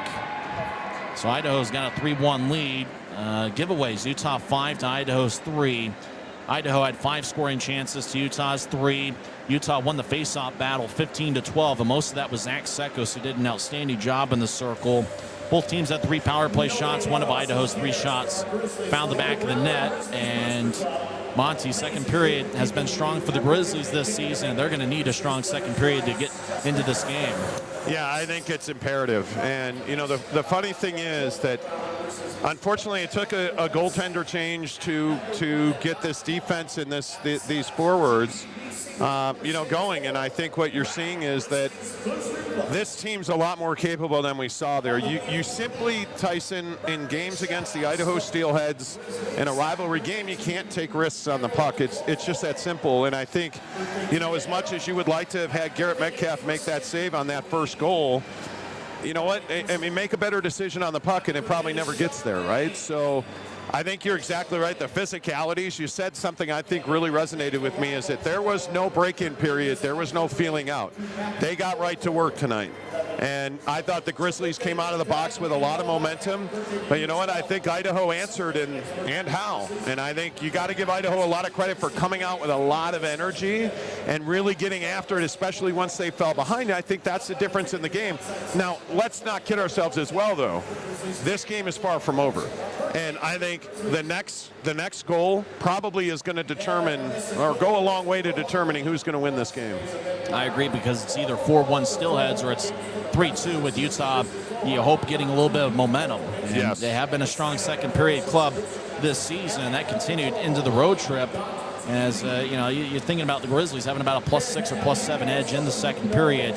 And we'll see if the Grizzlies can utilize their speed. Idaho's a club that makes good decisions with the puck, and I think it's interesting to see the addition of Zane Franklin, because he's a guy that, went with Allen, led their club in penalty minutes, and he's a guy that will play physical to go along with Colton Keller and Zach Walker. And I think the Grizzlies did match their physicality pretty well in that first period. We'll see how that continues as the series progresses. But this is just game 1 of the 3-game series. Don't forget, tomorrow night, Pooch on the Pond here at Maverik Center, where you can bring your dog to the game. I think sit over there in the corner near section 107, 108, 109, and enjoy some hockey with your dog. I think I saw a 2 for $28 deal. Make sure to contact the Grizzlies at 801-988-8000. That's 801-988-8000, or go to UtahGrizzlies.com. It's also an AFCU Friday.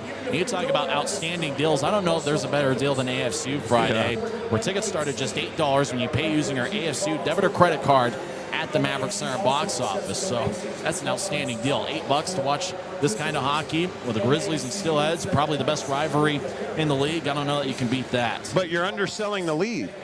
You're underselling the fact that tomorrow is Pooch on the Pond. I want dogs playing hockey, Tyson.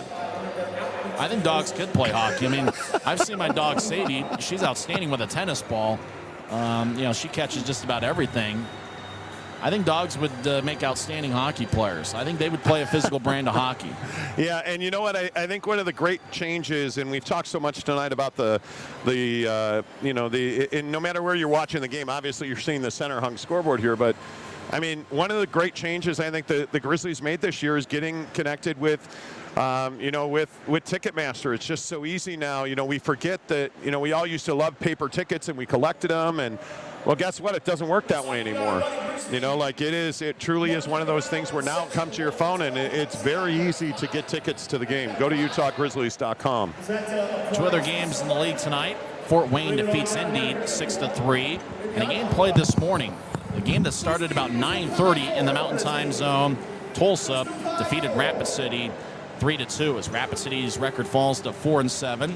Tulsa goes to 3-4-2 on the year. Hey, guess what? We're at center ice, high atop section 114. We got Guy Carenza hanging out here. Guy, what did you think about that first period as Utah scored, but then 3 unanswered by Idaho? They lead 3-1. Yeah, Tyson, I think what it comes down to is the Grizzlies got outplayed in the first period there. So I think, to add on to what Monty said earlier, the next goal is pivotal, but I also feel like the next 10 minutes to start the second period is pivotal in how this game is going to go. Guy, we'll talk to you during the second intermission as Idaho leads Utah 3-1. Next 10 minutes are going to be critical. Can the Grizzlies get back into this one as Idaho leads 3-1? We'll come back in 2 minutes and have second period action as Idaho leads 3-1. Their goals were scored by Patrick Kudla, Giannis Vandenbergs, and Owen Hedrick. 2 of their 3 goals scored by defensemen. Vandenberg's got his second of the year on an assist from A.J. White. This is the Siegfried and Jensen Intermission Report on the Grizzlies Hockey Network. When you pay with the Nitro card at Maverik, you always save 10 cents or more on fuel every gallon, every day. And you could save a whole lot more thanks to Nitro Best Price. Pick up a Nitro card and upgrade your Adventure Club account today.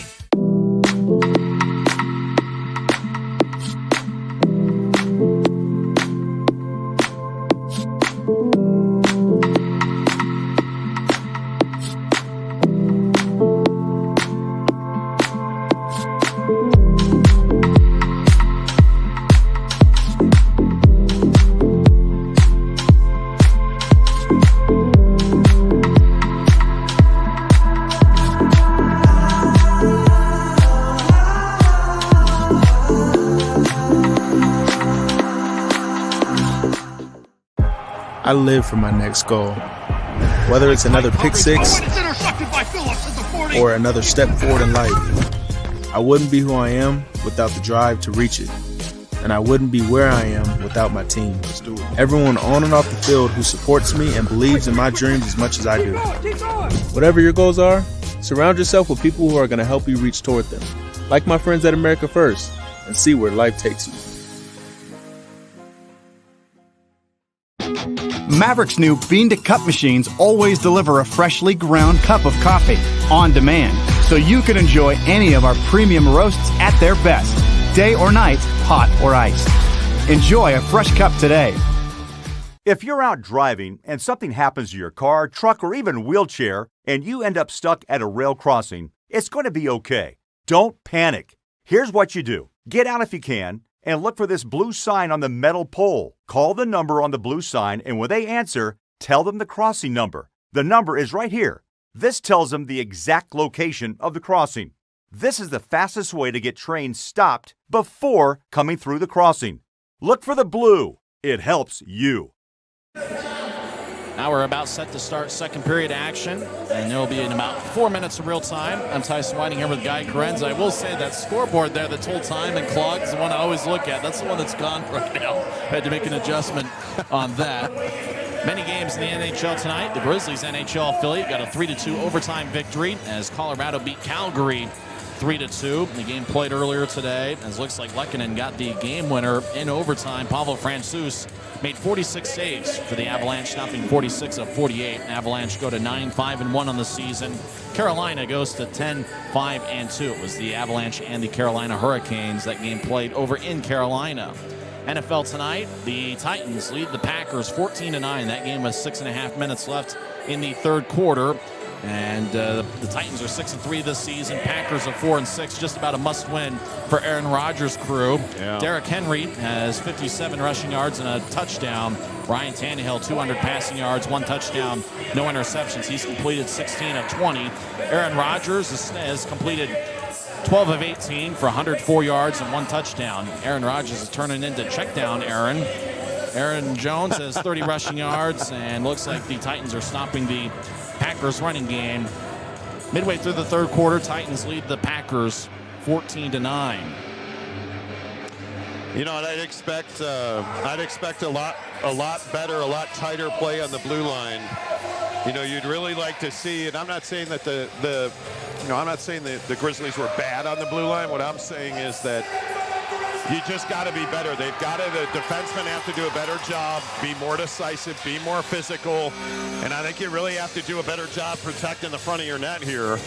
There were a lot of opportunities, and again, I'm not, I don't blame one way or the other, but you would like to see better net front protection there, and I think you're going to get a good dose of that, here in the second period. But again, I would remind you, in our previous, conversation before the game started with Ryan Kanasowicz, he talked about killing penalties and being better on special teams, and I think you've got to see that, because in this second period, it's a long change, and when you have an offense that's putting pucks on the net like you do in Idaho, you're absolutely going to have to be rock solid and make sure you're decisive and making sure you're making the right change at the right time. I mean, it's absolutely imperative that happen. And one of the things for the Grizzlies, Poirier allowed a few rebounds in that first period. Yes. We can get in front of the net and see if we can convert on one of those, get one of those dirty, greasy goals. I know that's the type of game that you see from Penner, Fitz, guys like that. Yes. And I could see those two making a big impact here in the second period if we're able to get in front of the net. Oh, I don't think there's any doubt. I think you're spot on. That's exactly right. You got to get pucks to the net. And Ryan Kanasowicz, you're at practice every day with us, Tyson. Every day, Ryan Kanasowicz is talking about shoot the puck, shoot the puck, shoot the puck. Like, you're getting outshot by 6 here, 17-11 by Idaho, excuse me. You have absolutely got to come out and shoot the puck every opportunity that you get, because this first 5 minutes of this second period you have to win this first 5 minutes. That's all there is to it. Idaho took 17 shots in the first period. The Grizzlies allowed quite a few shots against Allen last week. In fact, the Grizzlies are 20th in the league in shots against per game at 32.20. And I think what you'd like to see, if you're going to allow that many shots, is to not have those grade A chances. Turn those into absolutely. Shots from the point, from near the boards, things like that. Well, and this Utah Grizzly team is really solid on the blue line, and I think to a man they would tell you they're much better than what we saw, and I think you're gonna expect to see a far better performance from the blue line, because I'll tell you again, the first 5 minutes of this period is vitally important. And with all of the action live at Maverik Center, the voice of the Utah Grizzlies is Tyson Whiting. 20 minutes are on the new scoreboard, the ribbon board here at Maverik Center. Terran Pfizer will take the draw. He's got Brandon Cutler to his left and Johnny Walker to his right. Up top, Victor Bartley and Connor McDonald. Draw goes to Connor as he'll throw it across to Bartley. Now back to the Grizzlies captain, Connor McDonald. Over to Johnny Walker. Glanced off his stick, and Idaho dumps it in. Does Ty Pelton-Bice. Trent Miner behind his net. He saw one shot in the final 5:40 of the first period. As Pelton-Bice, right side, takes a lefty shot. He scores. Wow. Well, he fired it right over the right shoulder of Trent Miner. Not much Trent could do about that. In 18 seconds into the second period, it's the Steelheads 4 and the Grizzlies 1. Well, where to begin with that goal? I mean, you just have to be faster than that. You can't play slow in this league, and I think that's what you saw. Little indecision in their own end, and you just can't play slow here. Any indecision looks like it's going to cost big time against this Idaho team, who seems to be very decisive with the puck. Yeah, no doubt about it. It's going to cost you. Draw at center ice. The Steelheads lead 4-1 as Ty Pelton-Bice scored 18 seconds into the period. The chairs aren't even warm from people coming back from the concession stands. As the puck is in the Idaho zone, Sekos over in the circle, gets to the far goal line. Grizzlies get it poked away. Cameron Wright got it taken away as Idaho will get it out to center ice. Nielsen across to Strong. Utah re-enters. Strong trying to get it back to Nielsen. Idaho picked it off. Puck bounces off the near wall. And this is the first of a 3-game set. Both teams will meet tomorrow as well as Sunday. And Strong across the offensive line, got it taken away by Becker. Now the Steelheads skating from right to left here in the second. Will bounce it off the near wall. Matt Register back deep in his own zone, being shadowed by Strong. Now Strong will exit the ice as the Steelheads get it out to the left wing. Bouncing off the stick of Svanenbergs onto Bartley. Victor will stop behind Trent Miner. Now he'll get to the near side as Bartley still with the puck, just kind of casually skates ahead. Over to Cameron Wright. Deflected off his stick and goes out of play. Draw's going to be at center ice. 18:48 left in the second. On the goal, Pelton Bice scored with the assist to Justin Misiak and Wade Murphy. Time of goal 18 seconds into the second. Draw will be at center ice after the puck deflected out of play. Tyler Penner will take it for the Grizzlies. Penner is a 4-time academic All-League Award winner at Colgate University. Very smart guy. He redirected a shot during the road trip, and I got a feeling he's due for a big game. He's my pick to click as Utah wins the draw. Pouncey back in his own zone. He got a first period assist over to Dylan Fitz. It lifted off of Fitz's stick deep into the Steelhead zone as Idaho on the near side will toss it ahead as Aim Franklin will get it across. Bounces off by Miller. Goes to center ice. Pouncey gets it back for Utah. They'll feed it across to Bartley. Victor with a right wing pass to Fitz. Fitz will get around Walker. Right wing shot. Bounced off of Poirier and goes off the glass. Now left side shot bounces off of Poirier. That was taken by Penner. Goes out to center ice. It bounces off the stick of Miller. Idaho in the zone is Walker. I tried to center it over to Miller and then passes behind him. Now Franklin throws it to Walker, but the pass in front of him, he couldn't handle it. And it goes all the way deep into the Steelhead zone. Utah makes a line change. 2 minutes into the second period, Idaho's outshot Utah 18-12, and they lead the game 4-1. 2 goals by forwards, 2 goals by defensemen. Pelton Bice will skate in left side. I'll center it, and Domowski couldn't handle it. Puck ends up gliding to the corner as Domowski and Sekos collide. McDonald tried to clear it out and hit off of Keller. Goes back to Sekos, who skates around the net. I tried to feed it across to Robinson, who couldn't reach it. Now Cudlow in the left wing crosses center ice and spins it around the boards. Colton Keller cuts it off in the right point. He'll skate to the corner as Pelton Bice throws it up top. Bounced off the stick of Owen Hedrick and goes out to neutral ice. Cudlow will toss it ahead as Domowski at the center ice logo. He looked to throw it towards the Steelheads bench and got poked away by Sekos. Now to the left side, Pelton Bice gets it taken away by Robinson. Neal will skate towards his left. He feeds it to Pfizer. Glanced off his stick into the right corner. Pfizer runs it down as he gets held up by Cudlow and gets divorced from the puck as Pelton Bice around the net. He'll throw it to the far side as Kanati over to Domowski. He gets cut off by center ice by Kolatarchi as the Grizzlies have it skating from left to right. Cutler crosses center ice as he'll get around a couple skaters over to the left circle. It takes a shot that's blocked. Puck rolls towards the crease as Walker skates around the net. He gets held up, and taking the puck is Misiak. He'll throw it to Colton Keller, and he'll lift it high into the air as it bounces into the Grizzly zone, taken by Kolatarchi. Joey will skate around Trent Miner. They'll stop behind Miner as the Grizzlies spread the ice. Kolatarchi wearing number 4, second-year pro out of Adrian College. They'll throw it to the far side. Robinson gets to Pfizer. Terra nudges ahead towards Walker, but he couldn't corral the bouncing puck. A.J. White, the Steelheads captain, dumps it in. He gets hit by Kolatarchi. White was with the Grizzlies 2 years ago when the Steelheads didn't play. As Walker back in his own zone, as he'll skate along the near wall. Now feed it across, out to Cutler. Brandon gets to the left side for Victor Bartley, who steps over the offensive line. He tries to get it to Cutler, who's double teamed. Cutler gets held up along the boards by Register. It's taken by Zach Walker. He'll get it across to Brady. Now A.J. White will fire a pass that bounces off of Sekos. Goes back into the Steelhead zone as Register gets it. He skates around the net as Cam Strong trying to chase after him. Steelheads get it to right. To White. It bounced off his stick at center ice. As Bryson Martin crosses center. Left wing will step over the line. He drops it off for Sekos. I tried to feed it across, but nobody was out in front of the net. And the puck ends up going over Kyle Pouncey deep into the Grizzlies zone. Svanenberg skates around Pouncey. I tried to feed it out in front, and Miner was able to nudge it with his stick ahead. Grizzlies cross center again. Pouncey dumps it in as Poirier behind his net throws it towards the near side. Svanenbergs will nudge it ahead as Walker gets a poke by Sekos. Now it's deep into the Steelhead zone. Right around the net. We'll throw it up top for Bartley. Victor will skate towards his right. Bartley over to McDonald. Right wing. He finds and fires. And that one's blocked by Register. And it goes out to Idaho as the Steelheads will carry it out to center ice.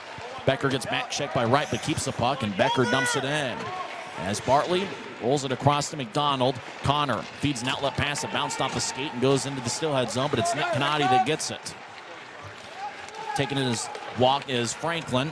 He'll throw it across to Jade Miller. Now back to Misiak. Miller in the corner as he'll roll it around the boards. Steelheads lead 4-1. 14:40 and counting left in the second period. As the Grizzlies in their own zone, Raby gets it across to Bartley. Now the Grizzlies get it back to Raby at neutral ice. He avoids a check, crosses center. He'll nudge it to the corner. Jade Miller nearby. Miller pushes Raby along the wall, but Dakota was able to keep his feet. Dakota stops in the near corner, gets tripped up, no call. He might have fallen on his own. Penner in the area. The Steelheads come up with a puck. They're quick in the transition game. Skating in Zane Franklin. He was just recently signed by Idaho. He didn't play against the Grizzlies. He wasn't on the roster as of 3 weeks ago when they met in Boise. Now the Grizzlies cross center ice. Fitz will cross center and dump it in onto Poirier. And Poirier makes a save in the butterfly position as it goes to the near side. Walker behind the net being shadowed by Domowski. He'll get it up top to Martin. Across to Kolatarchi, takes a shot and a stick save by Poirier. Shot might have gone wide anyway as the puck is over in the right corner. Johnny Walker battling. Walker gets the puck, right side shot. Saved by Poirier. Rebound goes out to Bardo. He's behind the net, being shadowed by Cutler. He'll nudge it across to Kudla. Patrick Kudla skates along the near wall. As he'll throw it towards Pelton Bice, who scored a second period goal 18 seconds in for Idaho. That's the only goal scored by either side so far in the second. Pfizer across the center ice, over to right in the right wing. He'll take a shot on it, hits the pipe. Wow. That would have been a great momentum changer, but it's still 4-1. As Wright looking for his fourth of the season. Left wing Pfizer shot. Glove saved by Poirier. He holds on, but Cameron Wright was just inches away from getting his fourth of the year. And first year at Maverik Center. 13:20 K-Fan left in the second period. Idaho leads Utah 4-1 as Pelton Bice scored 18 seconds in. We're back in 1 minute on the Grizzlies Hockey Network, presented by Rio Tinto. If you're out driving and something happens to your car, truck, or even wheelchair, and you end up stuck at a rail crossing, it's going to be okay. Don't panic. Here's what you do. Get out if you can and look for this blue sign on the metal pole. Call the number on the blue sign, and when they answer, tell them the crossing number. The number is right here. This tells them the exact location of the crossing. This is the fastest way to get trains stopped before coming through the crossing. Look for the blue. It helps you. I live for my next goal. Whether it's another pick six or another step forward in life, I wouldn't be who I am without the drive to reach it. And I wouldn't be where I am without my team. Everyone on and off the field who supports me and believes in my dreams as much as I do. Whatever your goals are, surround yourself with people who are going to help you reach toward them. Like my friends at America First, and see where life takes you. It's the Steelheads 4 and the Grizzlies 1. 13:20 left in the second period. Idaho has outshot Utah 18-15. Idaho's only taken one shot in the second period, and that was Ty Pelton Bice 18 seconds into the second, and it turned into Idaho's fourth goal. Steelheads win the face-off. They'll throw it into the Grizzlies zone where it's taken by McDonald for Utah. He'll get it across to Victor Bartley as Utah skating from left to right here in the second period. Grizzlies cross center. Sekos gets around A.J. White. He enters the zone. Stops along the left wing boards. They'll throw it to McDonald. It glanced off his skate. Stays in. Right in the slot. He'll take a shot on it. Bounced high off the glass. Stays in play. Idaho will feed it out to A.J. White. White, the Steelheads captain, will nudge it to center ice where it's taken by Wright. Right to the left side, skates in, but the Grizzlies are offside as the linesmen Colin Kleinendorf and Andrew Collins are calling it tightly here tonight. Well, you just want to play faster. I know I keep saying that, but, you know, the Utah Grizzlies, you know, sometimes just have this habit of just slowing down, and you always want to get through the neutral zone faster and faster, make decisive plays, and you're seeing that sometimes, just not all the time. Draw one by Idaho as Matt Register gets it. The former Allen American will nudge it ahead as it's out to neutralize. Vandenbergs will throw it ahead to A.J. White, but Kolatarchi skates there first, but White took it away from him. White will throw it around the net. Becker in the left corner as he gets pushed along the wall. As the Steelheads left point, Vandenbergs feeds it across. It bounced off the stick of Miller. Goes towards the right side. Becker collides with Kolatarchi. Joey gets the puck. He was the Grizzlies' unsung hero last year, playing forward and D for Utah. Simeone in his first game this season throws it from blue line to blue line. It bounced off a Register stick, and Poirier skates towards the near side to get it. Now the Steelheads out to center ice. Pass bounced off a Grizzly. Deep into the Steelhead zone. Register has it back as Idaho skates from right to left as Domowski near the Utah bench area, battling with Robinson and Pfizer as Simeone dumps it in. Good shift by Christian wearing number 24. as Register behind his net will throw it to the near side. It bounces off the boards. Pouncey trying to locate it, and Domowski will take it away. Domowski throws it towards the right side. Good poke check by Victor Bartley as he delivers a hit on Wade Murphy. And now it goes back to Bartley, who's behind the Utah net. They'll throw it to Pouncey, and Kyle will bounce it off a stanchion. Utah with a 2-on-2 as they skate in with momentum. While Walker tried to center it to Pfizer, and Idaho with a good poke check to take it away. As it goes to neutralize, Bartley will feed it to the left side for Walker, who steps over the line. Walker, good poke check again by Wade Murphy. As the puck goes back to neutralize, now Idaho has the puck. Franklin, left side cross to center ice, makes a nice spin move around Walker. And he'll get it to Walker on the left side. Zach Walker with a shot, and that gets blocked by McDonald. And as the Grizzlies captain will skate along the far side, he'll feed it to the right side looking for Bartley. Or make that Raby. Pass connects. Raby right side takes a shot. On it goes over the stick of Poirier and high over the crossbar off the glass. Idaho crosses center ice. Walker skates into the left side for the Steelheads. Zach Walker gets it poked away. Great job by Connor McDonald. As Fitz feeds it high into the air, bounces it neutral ice, taken by Dawson Bardo wearing number 51. Zach Walker crosses center ice. He'll feed it to the left side. Wide opens Miller. Take a shot. Saved by Minor as it bounced off him and goes out off the protective netting and out of play with 10:34 left in the second. Well, you do like that level of compete, and you really do feel good about what it is that this Grizzlies team has done, and they've answered really well. I mean, I think you have to be happy, with certain aspects, but I also think you gotta shoot the puck more, right? I mean, I was waiting for Walks to shoot that puck, Johnny Walker to shoot that puck coming into the zone, just more. You're 19-15 here, and you're in the second period. You want more than 15 shots, I think. Utah's outshot Idaho 4-2 in the second period. As it draws in the left circle of the Grizzlies zone, Ty Pelton-Bice scored 18 seconds into the second period. It was his third of the year. Wade Murphy and Justin Misiak with the assists. As Idaho led 3-1 after one period. As the draw in the left circle is won by Utah's Cole Tarchul bouncing off the glass. Goes past Bardo out to center ice. Cameron Wright tries to get around Bardo as Canati pokes it away along the near wall. Sekos trying to get it back to Walker. Canati got in the way with it. And now the Steelheads cross center ice. As Keller crosses center and dumps it in. Cole Tarchul looking over his shoulder at Domowski over in the corner as it goes back to the left point. Canati in the offensive zone spins it around Domowski to the left side. He's got 9 goals in his first 10 games this season. He'll feed it across to Keller, who's got 6 goals already this year. He holds up Utah along the far corner. Grizz will get it out to center ice. Cole Tarchul crosses center. He'll lift it in the air as it bounces off the right corner on one hop. Canati in the corner with Bardo as the Steelheads nudge it ahead. As Domowski crosses center ice, and he'll drive it in. As Minor behind his net will cut it off. And Trent will throw it to the far side, taken by White. And he'll get it to Keller. Keller tried to throw it around the boards, and it's cut off. Utah cleared it out, and Hedrick carried it back in, offside of the Steelheads. 9:36 left in the second as we're halfway through the scheduled 60 minutes. Utah scored first with Neil Robinson, 6:28 in, but 4 unanswered by the Steelheads. Svanenbergs, Hedrick, Kudla, and Pelton-Bice have the Steelheads goals. These draws, every one of them become bigger and bigger. Cutler takes it for the Grizzlies. Taking the draws, Utah. Check to see if Andrew Nielsen's out there. I haven't seen him on the ice lately. As I haven't seen him in the second period. As Grizzlies get to center ice and dump it in. Cutler around the net looking for Robinson. Neil has Utah's goal as he hits Idaho's Patrick Kudla, now along the near side.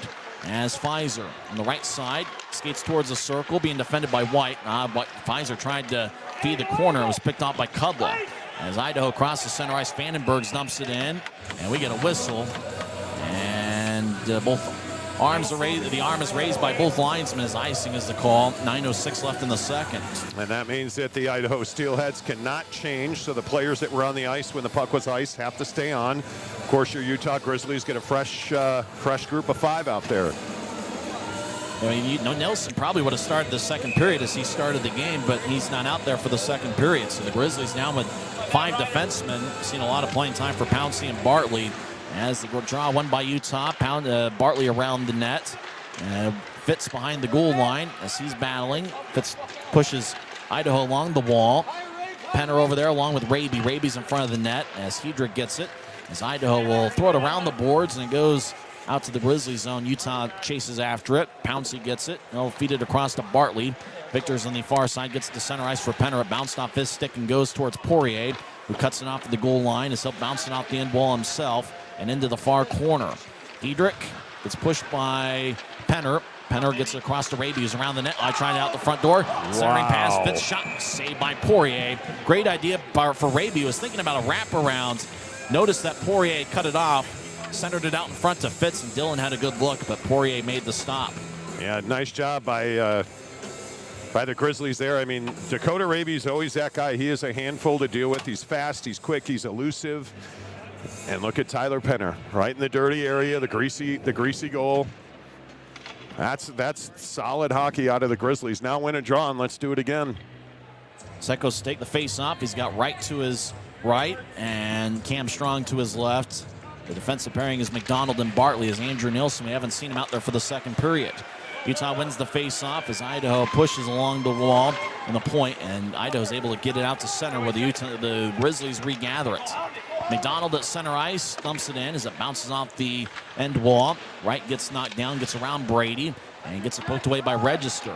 Matt Register's got 2 Kelly Cups with Colorado, 2017 and 2018. He gets it to Zach Walker, dumps it in. Left wing shot, saved by Minor. Puck ends up back to Register along the near boards. Walker gets knocked down by Walker, or by Wright. Over to the left side, Strong drops it off for Sekos. Now Bartley back to Sekos, who's around the net. I try to feed it out in front and hit the side of the net. Idaho gets hit by Sekos along the wall. Brady's able to keep his feet. Register battling. The referee got in the way. As it goes up top for McDonald. He'll get it across. A one-timer saved by Poirier. That was taken by Kolatarchi. He doesn't have a stick. As puck over in the left corner. Idaho's missing a stick.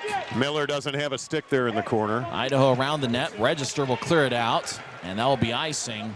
Or at least Miller's going to be able to get a stick. Boy, he is hurting too. Boy, Miller wants to come off, but it's an icing. He's going to have to. Oh boy, he is in some kind of discomfort here. Jade Miller is walking to the locker room. It's a right lower leg, it looks like.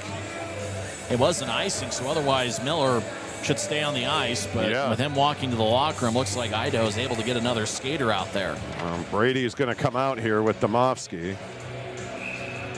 Karen Pfizer. Simeone out there as well. It's like Cutler on the far side with Bryson Martin and Kolatarchi. Kolatarchi's played a bit here in the second period, picking up for Nielsen as Cutler takes it. Shot saved by Poirier as Utah won the draw. Cutler skated towards the slot, fired a quick lefty shot, and Poirier made the save. 7:15 left in the second period. And I think Joey Kolatarchi, and you talk about defensemen, if Nielsen's unable to continue tonight, Kolatarchi's a guy, and I think he's played a pretty good second period. Excellent. Well, and I mean, you've seen a lot of turnover on this blue line. I mean, James Shearer is standing 3 feet to my left wearing a suit as an assistant coach. I mean, obviously, Nate Klurman's up in the A.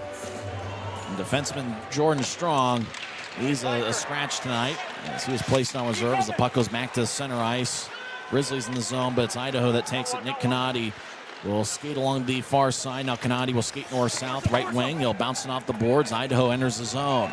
Right wing shot, saved by Minor. Rebound shot to score. Boy, Trent thought that he'd covered up, somehow didn't. And the Steelheads were able to quickly put it away. And is that Nick Canati? I think it is. He's the one skating to the bench first. As Nick Canati looks like he might have scored his first professional goal. And it's now a 5-1 game. Yeah, the Utah Grizzlies have given up 5 goals. This was a high shot. And, yeah, Minor just couldn't hold it. And, yeah, Nick Canati just skated right to the goal mouth, and there was the puck. That's a tough hold there for Trent Minor. You can't put too much on him there, but Utah Grizzlies are down 5-1 to Idaho. Canati scored 3 goals last season in Finland. It's his first ECHL goal and first North American pro hockey goal as the Grizzlies cross center ice and dump it in. Goals by 5 different Steelheads, including 3 defensemen. As Pelton Bice will carry it out of the zone to the left wing. He'll feed it across to Keller. Colton Keller gains the line, fakes a shot just outside the circle. Now he takes one, and Minor makes a pad save. Canati feeds it across to Bardo. So bouncing off the end wall. Goes back to Canati as he lost the puck along the near wall. Now Utah gets it. As McDonald will throw it ahead to Bartley. Right wing pass.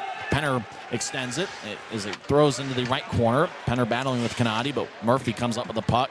So feed it ahead. Far side, Bardo with a nice spin move out to neutral ice. He tried to throw it to Domowski, but he was skating off the ice. Now Fitz in the right wing, 2-on-2. Fitz with a shot, saved by Poirier. Rebound, Poirier is able to hold on, but that was a blast by Dylan Fitz in his favorite spot on the right side. Yeah, Dylan Fitz playing a high level of hockey. Probably piped about an 80 mile an hour right off the collarbone of big number 31 Poirier in net for the Steelheads. 5:59 left in the second period. Idaho leads 5-1. We're back in 1 minute on the Grizzlies Hockey Network. If you're out driving and something happens to your car, truck, or even wheelchair, and you end up stuck at a rail crossing, it's going to be okay. Don't panic. Here's what you do. Get out if you can and look for this blue sign on the metal pole. Call the number on the blue sign, and when they answer, tell them the crossing number. The number is right here. This tells them the exact location of the crossing. This is the fastest way to get trains stopped before coming through the crossing. Look for the blue. It helps you. I live for my next goal. Whether it's another pick six or another step forward in life, I wouldn't be who I am without the drive to reach it. And I wouldn't be where I am without my team. Everyone on and off the field who supports me and believes in my dreams as much as I do. Whatever your goals are, surround yourself with people who are going to help you reach toward them. Like my friends at America First, and see where life takes you. 5:59 left in the second period. Idaho led 3-1 after 20 minutes of play. Ty Pelton-Bice scored 18 seconds into the second, and Nick Canati, well, it looked like for a second Minor had covered up and made a save, but Canati just nudged it in. Colton Keller with the assist. That's Canati's first North American professional goal. He did score 3 goals in Finland last year. As the draw in the right circle won by Idaho, they're in their own zone, skating from right to left. I'm Tyson Whiting with Tim Montemayor as the Steelheads will get it into the offensive zone. As Utah takes it back, pass to Cam Strong goes through his legs. As Jade Miller gets knocked down by Sekos. Sekos feeds into the Grizzly zone for Victor Bartley. He'll get it to McDonald. Now to center ice for Sekos, who has it glance off his stick at center ice. It flies into the Steelhead zone. Poirier behind his net as Idaho gets it out to neutral ice. Steelheads throw a right wing pass. They enter the zone. Wade Murphy will bounce it off the end wall. Goes around the net. Utah feeds it back to the near side. Sekos gets hit by Murphy. Now Idaho left wing shot, and that gets blocked by McDonald. Connor skates towards the far wall, trying to clear it out. Idaho kept it in. Good job by Wade Murphy. He's played a good game keeping pucks in. And so he'll spin it around the boards. As Bartley will get it to McDonald. He'll feed a right wing pass to center ice for Wright. 2-on-2. He'll get it over to Strong, back to Wright. The pass is wide of the mark. Wright has a glance off his stick as it goes out to neutral ice. Idaho will throw it to the right side. Steelheads get thrown into the corner by Pfizer. Puck ends up with Bryson Martin as he stands behind Trent Minor, who replaced Garrett Metcalf after Garrett stopped 13 of 16. Ahead to Pfizer, 3-on-3. He'll throw it to the left side for Walker. Johnny will bounce it off the boards. Utah towards the end of their shift as Idaho comes back the other way. Cudless still in his own zone. He'll throw it to the left side for Spanenbergs. It bounced off him and goes deep into the Grizzly zone. Kulitarchi in the corner. He'll nudge it ahead as it's along the near side. Becker spins it back around as to the right corner. Idaho throws to Canati, who picked up a second period goal. Now right wing shot. That one goes wide off the glass. As Idaho over in the left point, Hedrick will throw it to Canati. Canati with the lefty shot blocked by Kulitarchi. And Joey clears it out himself. Great really second period by Joey Kulitarchi as he's picked up a little bit more playing time as Nielsen has not played the second period for Utah. Over to Canati. Left wing, he'll fire it off the glass. As it's to the right corner. Puck kind of stayed there along the boards, then bounced off the glass and ricochet towards the slot. As the Grizzlies throw it to center ice. The pass is wide to Johnny Walker. Also wide to Canati, but no icing as the linesman says it got redirected. Now along the near side, Domowski ahead to Bice. They'll feed it to the slot. And Bartley clears it out to center. Idaho gets it back as they'll skate towards their own blue line. Bardo feeds it across to Bice. And he'll throw it to the left side for Canati, who enters the zone. Back to Bice. Left side, skates towards the circle. It takes a shot. Saved by Minor. Rebound, they're hacking away. Utah gets it. They skate around their own net. As Fitz will clear the puck. It goes towards Poirier, who has to play it in the crease. And where's the whistle? Poirier's covered it up. Now the whistle blows. As the draw is going to be in the Steelhead zone, but wait, talk about a really fast whistle. That was about as slow a whistle as you'll see. Yeah, and usually they're very quick. You got to blow that whistle fast. He froze the puck, and he's probably had second thoughts once he decided the whistle didn't blow, probably thinking I should throw an outlet pass. Yeah, well, maybe. Yeah. It's interesting. You were talking about the Nielsen situation. I mean, he's got to be feeling something if he's not back out here. But it's a guy like Colatarchi, Pouncey, Martin. Like, these guys are all getting a lot more ice time, and they've been pretty solid. Cola's been really good. Draw one by Utah. McDonald, right point shot. That gets blocked about 15 feet in front of Poirier.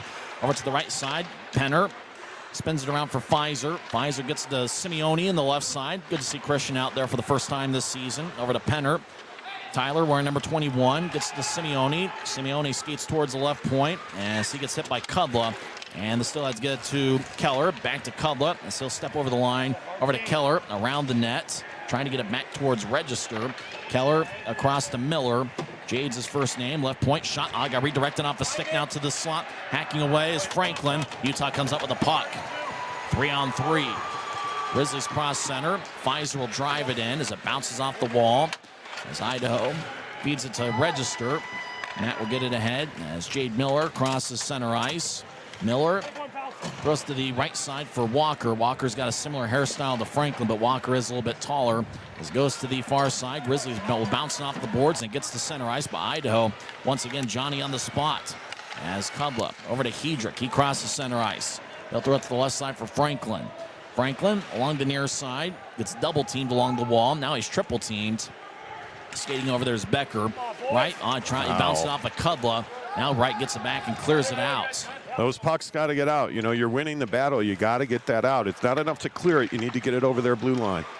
Kudla with the puck. He gets hit. Oh, Cameron Wright hit him with a high stick. And whistle blows. It's going to be 2 minutes or 4. Looks like the referee is going to take a look at it. Cameron Wright is going to get the first penalty on either side here in the second period. High sticking's the call. They're going to check to see if Kudla's bleeding, whether it's 2 minutes or 4. It's 2. Yeah, he's not. He's more interested in mouthing off. He's fine. But anyway you slice it, the Grizzlies go back on the penalty kill here for 2 minutes. And now Taryn Pfizer is going to go out along with Zach Sekos up front. Victor Bartley and Connor McDonald, the captain, out there on the back end. Draw's going to be in the right circle. It's been a tough game. You just haven't been able to get the bounce. You haven't, and again, I'll just say the Utah Grizzlies have to play faster and have to be more decisive, and they just have not been, especially in their own defensive zone.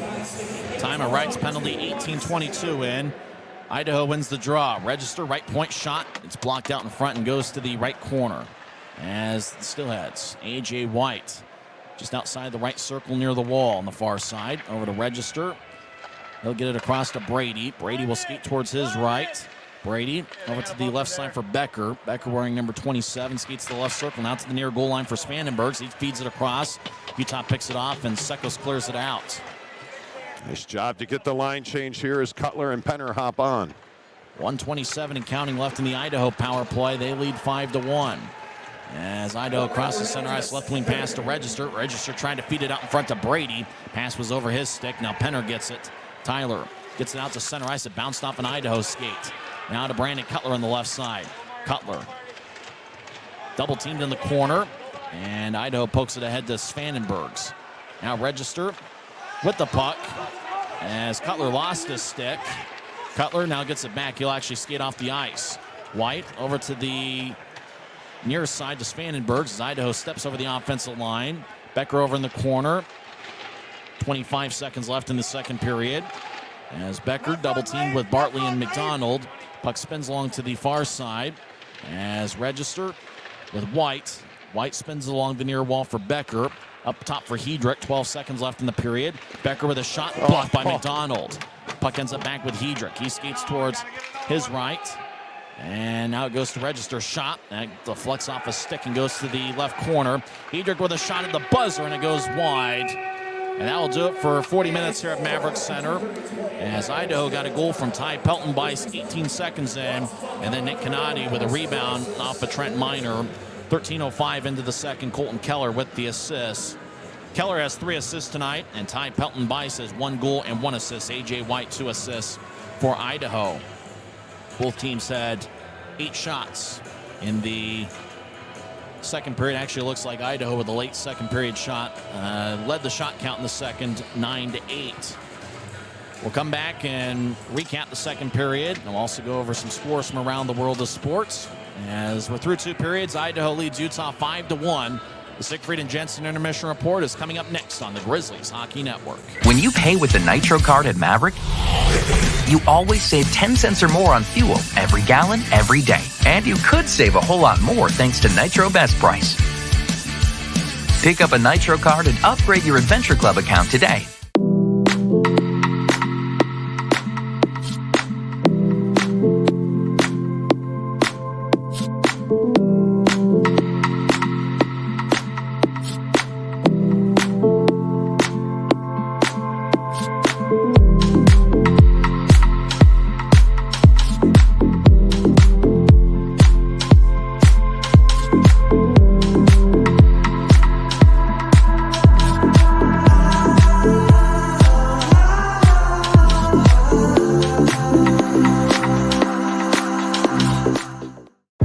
I live for my next goal. Whether it's another pick six or another step forward in life, I wouldn't be who I am without the drive to reach it. And I wouldn't be where I am without my team. Everyone on and off the field who supports me and believes in my dreams as much as I do. Whatever your goals are, surround yourself with people who are going to help you reach toward them. Like my friends at America First, and see where life takes you. Maverik's new bean-to-cup machines always deliver a freshly ground cup of coffee on demand, so you can enjoy any of our premium roasts at their best, day or night, hot or iced. Enjoy a fresh cup today. If you're out driving and something happens to your car, truck, or even wheelchair, and you end up stuck at a rail crossing, it's going to be okay. Don't panic. Here's what you do. Get out if you can, and look for this blue sign on the metal pole. Call the number on the blue sign, and when they answer, tell them the crossing number. The number is right here. This tells them the exact location of the crossing. This is the fastest way to get trains stopped before coming through the crossing. Look for the blue. It helps you. Second intermission here at Maverik Center. And the big highlight tonight really is the video board being put up at center ice as the Steelheads are up by 4. In the second period, Grizzlies won the face-off battle 10-5, so through 2 periods, Utah has a 25-17 edge on the face-off circle. Scoring chances through 2 periods, Utah 5 and Idaho 9. Grizzlies with 15 hits, Idaho with 14 giveaways. Both teams have 9. Idaho had 6 giveaways in the second period. Unfortunately, from the Grizzlies' perspective, they were unable to capitalize on those. Neil Robinson scored 6:28 into the contest with Kyle Pouncey and Christian Simeone with the assist, then 5 unanswered by Idaho.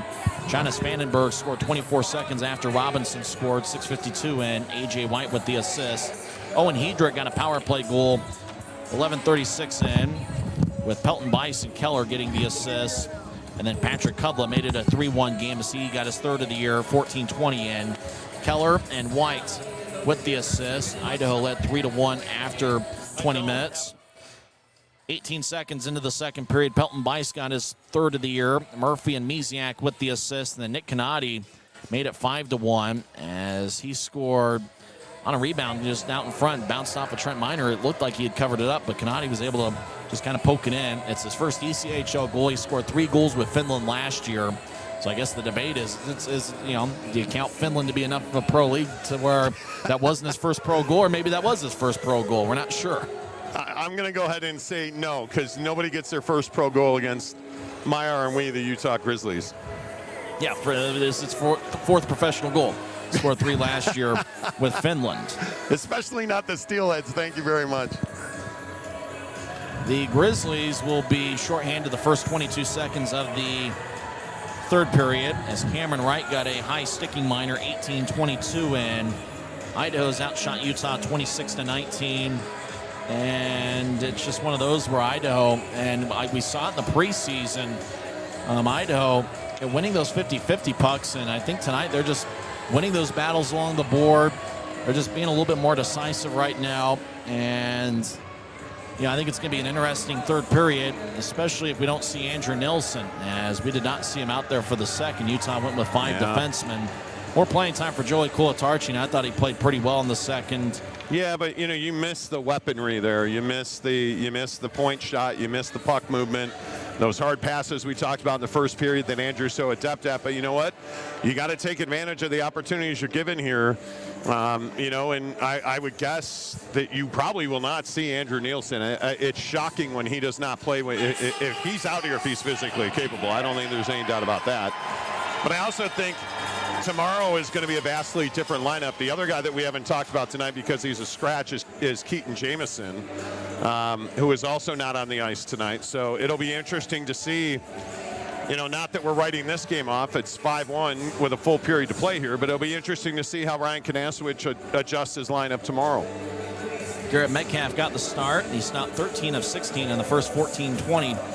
And he was pulled after Idaho's third goal, which looked like it was a double rebound. Idaho fired a shot from the left side, bounced off of Metcalf, and there was a second chance, bounced off of Metcalf, and then Idaho scored on the third look with Cutla, who was a little bit more on the right side. To Metcalf's left shoulder for his third of the year, and then Trent Miner replaced him, and he has stopped 8 of 10 in the final 25 minutes of play. And I think it's just one of those that just hasn't quite been Utah's night here so far. Obviously, still 20 minutes to play, and who knows what happens. I mean, hockey's one of those games. You just never know. You just got to keep playing it out. Remy Poirier stopped 18 of 19, but it does feel like there's been some rebounds out there for Utah to try to convert on. They just haven't been able to get in front of there to capitalize. Well, and the other thing, Tice, and I know we talk about this all the time too, but I mean, you just feel like you're a step slow. That's really what this is, and you need more shots. You're getting outshot 26-19 on your own ice. You'd like to see more pucks at the net, and again, it's something that Ryan Kanasowicz specifically talked about in the pregame tonight. So he wants to see that, but I don't know how to say it other than there are just times where the Utah Grizzlies don't play fast enough. And, they're not getting out of their zone with momentum, which is a critical part of their game. And the other thing I really feel like is that, Idaho is having their way through the neutral zone. Whoever wins the neutral zone in hockey, that area between the two blue lines with the red line in the middle, whoever wins control of that neutral zone, 9 out of 10 games is going to win the game. And I feel like Idaho's had the advantage in the neutral zone. Bill Walsh, the old San Francisco 49ers head coach, used to have a saying. He used to say you got to beat your man to the punch. And he's not literally talking about fighting, but he's talking about getting there first, being the aggressor. You get in the corner, you win those one-on-one battles. Being the guy that, like Victor Bartley, we saw in the first period, he was assertive. He was throwing those hard passes, and he was throwing his body around and setting a physical tone. Idaho in the first 2 periods looked like they were beating Utah to the punch. And, if the Grizzlies want to have a successful series here against Idaho, and really a successful homestand, as it will be an 6-game homestand, 3 here against Idaho starting tonight, and then 3 against the Trois-Rivières Lions next week, next Friday, Saturday, and Sunday. The Grizzlies are going to have to beat their opponents to the punch, and that probably plays to, playing just a little bit faster. Yeah, and I think it is faster, and I think it's more decisive. That's the thing that I keep coming back to is be more decisive. And I think you're going to do well. But the thing that's very clear is this is not last year's Idaho Steelhead Club. White and Register are still very formidable, especially on special teams. And I think what you're seeing with the addition of talent like Kanadi and who seems to be making a living off of this club right now, they're just a faster, more skilled team with a mix of youth and experience. And you really, if you're the Grizzlies, you're being challenged on your home ice. And now you got to step up and say, how much of this am I willing to put up with? How much am I going to be willing to let them beat me to the punch, as you talked about? How many battles on the wall are they going to win? How many times are you going to clear it but not get the puck out, right? So you've gotten it out of danger, but now you're not getting it out of your own zone, so there's no offensive transition game to be had. You just want to be better than that. And I think that the bigger issue right now is you're really short on the blue line here with Shearer out You have Clermont up in the A now. You have Andrew Nielsen, who's not available to you. All of a sudden, you're not playing Connor McDonald and Nate Clermont up top anymore on your pairings. Well, okay, so it was McDonald and Nielsen. Well, now it's not even McDonald and Nielsen anymore. So now you're having to mix and match, and now you're, Connor McDonald playing with Joey Colatarchi. And I agree with you wholeheartedly. I think Cola's been really good tonight. But this is just different. You're getting Pouncey getting heavy ice time when he's not a guy that, a week ago would have had heavy ice time. So you're also, by the way, in transition in your lines, in your tandems. Second intermission, 5-1 Idaho. We'll have third period action here in about 8 minutes of real time. We'll come back and give you some scores from around the world of sports. As the Grizzlies looking for a third period comeback, down by 4. This is the Siegfried and Jensen intermission report on the Grizzlies Hockey Network. If you're out driving and something happens to your car, truck, or even wheelchair, and you end up stuck at a rail crossing, it's going to be okay. Don't panic. Here's what you do. Get out if you can, and look for this blue sign on the metal pole. Call the number on the blue sign, and when they answer, tell them the crossing number. The number is right here. This tells them the exact location of the crossing. This is the fastest way to get trains stopped before coming through the crossing. Look for the blue. It helps you. I live for my next goal. Whether it's another pick six or another step forward in life, I wouldn't be who I am without the drive to reach it. And I wouldn't be where I am without my team. Everyone on and off the field who supports me and believes in my dreams as much as I do. Whatever your goals are, surround yourself with people who are going to help you reach toward them. Like my friends at America First, and see where life takes you. Second intermission here at Maverik Center, the new and improved Maverik Center with the video board at center ice, the ribbon boards along the facade. I'm still trying to get used to looking at where the scoreboard is, as the scoreboard that I usually look at is now gone. There's going to be 4 video panels right there to the left side, as we see it from left to right here, high atop section 114, and those will be in future home games. And come on down to Maverik Center tomorrow night, because we're going to have a lot of fun. Pooch on the Pond, where you can bring your dog to the game, sit in a special section with some other dogs, and I'm really looking forward to seeing what those dogs look like. We might even have Guy Carenzi skate over the walk over there and see if we can interview one of those dogs. I don't know that any Beagle's going to have much to say about the line changes or the power play for the Grizzlies, but I could be wrong.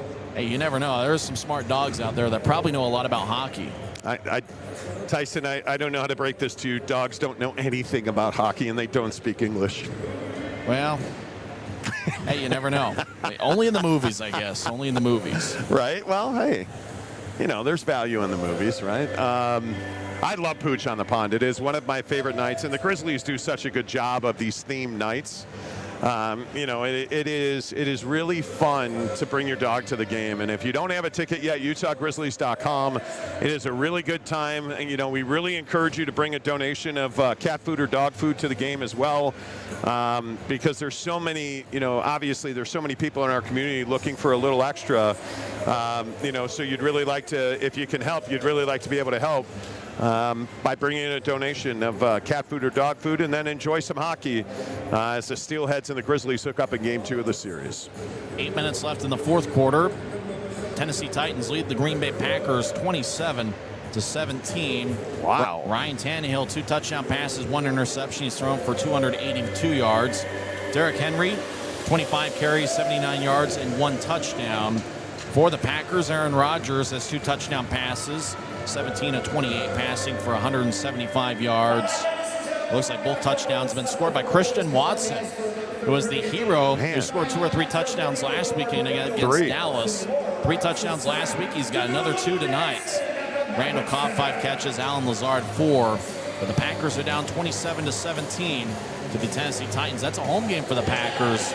If Green Bay doesn't come back in this game, they will fall to 4-7 on the year. Titans right now are 6-3, looking to make it 7-3 if they're able to hold on to the 10-point lead.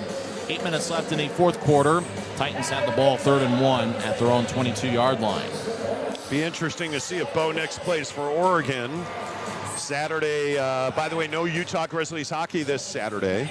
And don't forget the Salt Lake Stars tip-off here at Maverik Center on Monday. That's right, all of your young stars from the Utah Jazz, including local product Frank Jackson, play for the Salt Lake Stars, which now call the Maverik Center home.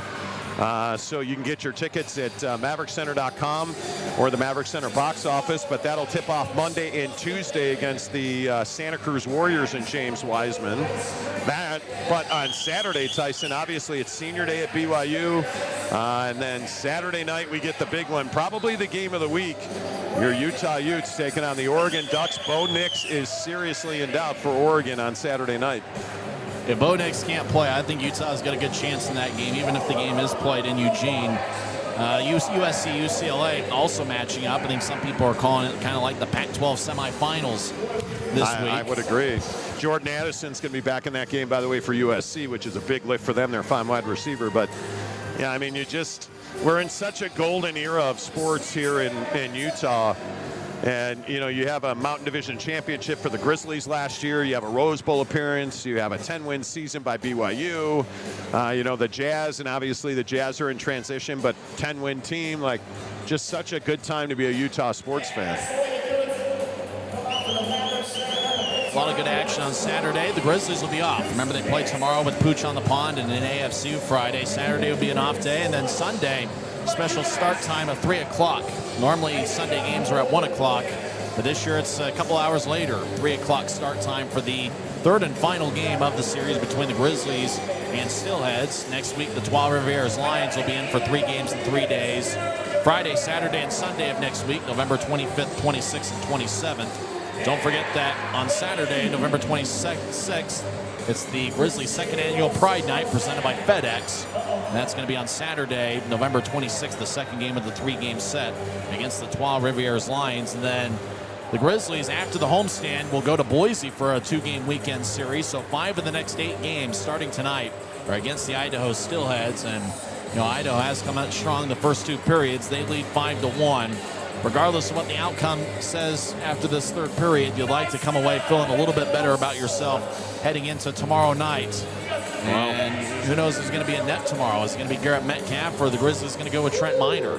You know, it's interesting to watch this club on a daily basis. And, you know, with Lucas Parikh being out of the lineup here for a few weeks, there's really an opportunity for Garrett Metcalf. And even though he had a tough outing tonight, you and I both know Garrett Metcalf's going to be back. My guess is you'll see Trent tomorrow night. I mean, he's played pretty well. I mean, that goal that hit him in the shoulder, that's a pretty tough one to stop. So, you know, for me, for my money, my guess would be that you'd see Trent Miner tomorrow night. But, you know, I mean, who knows? That's why we're broadcasters and not hockey coaches. Grizzlies have hit the ice here to start the third period. We're in the white jerseys with black trim and black numbers and professional green trim. As Cameron Wright in the penalty box the first 22 seconds of the third period. Idaho wearing a blue jersey with white numbers, white lettering in the back, black shorts, and white and blue socks. It's kind of interesting. 3 of the Idaho goals have been scored by defensemen, but none by their top defensive pairing of Matt Register and Darren Brady. Well, I mean, that depth scoring, that depth scoring is really part of what's made the Steelheads dangerous year in and year out. Well, and I think this year, you know, they're on a mission to prove that last year was a fluke. Yeah. Because that team really struggled on the road last year. If you paid any attention to the ECHL, I mean, they really struggled on the road last year, and I think, you know, they're a very dangerous team, and obviously guys like Domofsky, who's leading the ECHL in scoring, I believe. I mean, he's a guy. You know, this Domofsky-Keller pairing, I think, is really a really good pairing up front. You know, and I think this is a very good team, and that's why tomorrow night, I mean, you really got to get out here and support your Utah Grizzlies. And I think tomorrow is going to be it's going to be a great weekend of hockey, no doubt about it. But we got a long way to go here. 20 minutes, 5-1. The Idaho Steelheads lead your Utah Grizzlies with a big third period straight ahead. With all the action, it's the voice of the Utah Grizzlies, Tyson Whiting. Idaho 7-2, 0-1 this season. They are 4-1 at home at Idaho Central Arena. Their only loss was to the Grizzlies on October 28th, as both teams split a 2-game set in Boise 3 weeks ago. Steelheads only won 11 road games last year. They're 3-1, 0-1 on the road this season. They're 20 minutes away from picking up their 4th road win. And it's not, it's November 17th. And so the Steelheads are on a mission to improve from last year where they missed the playoffs for the first time in team history. The 2 number 17s, Ty Pelton Bice for Idaho, and Zach Sinkos will take the draw at center ice. Draw won by Idaho. They skate from left to right here in the 3rd period. Grizzlies skate from right to left. Left wing pass to Idaho. They step over the offensive line. They're still on the power play for the next 10 seconds.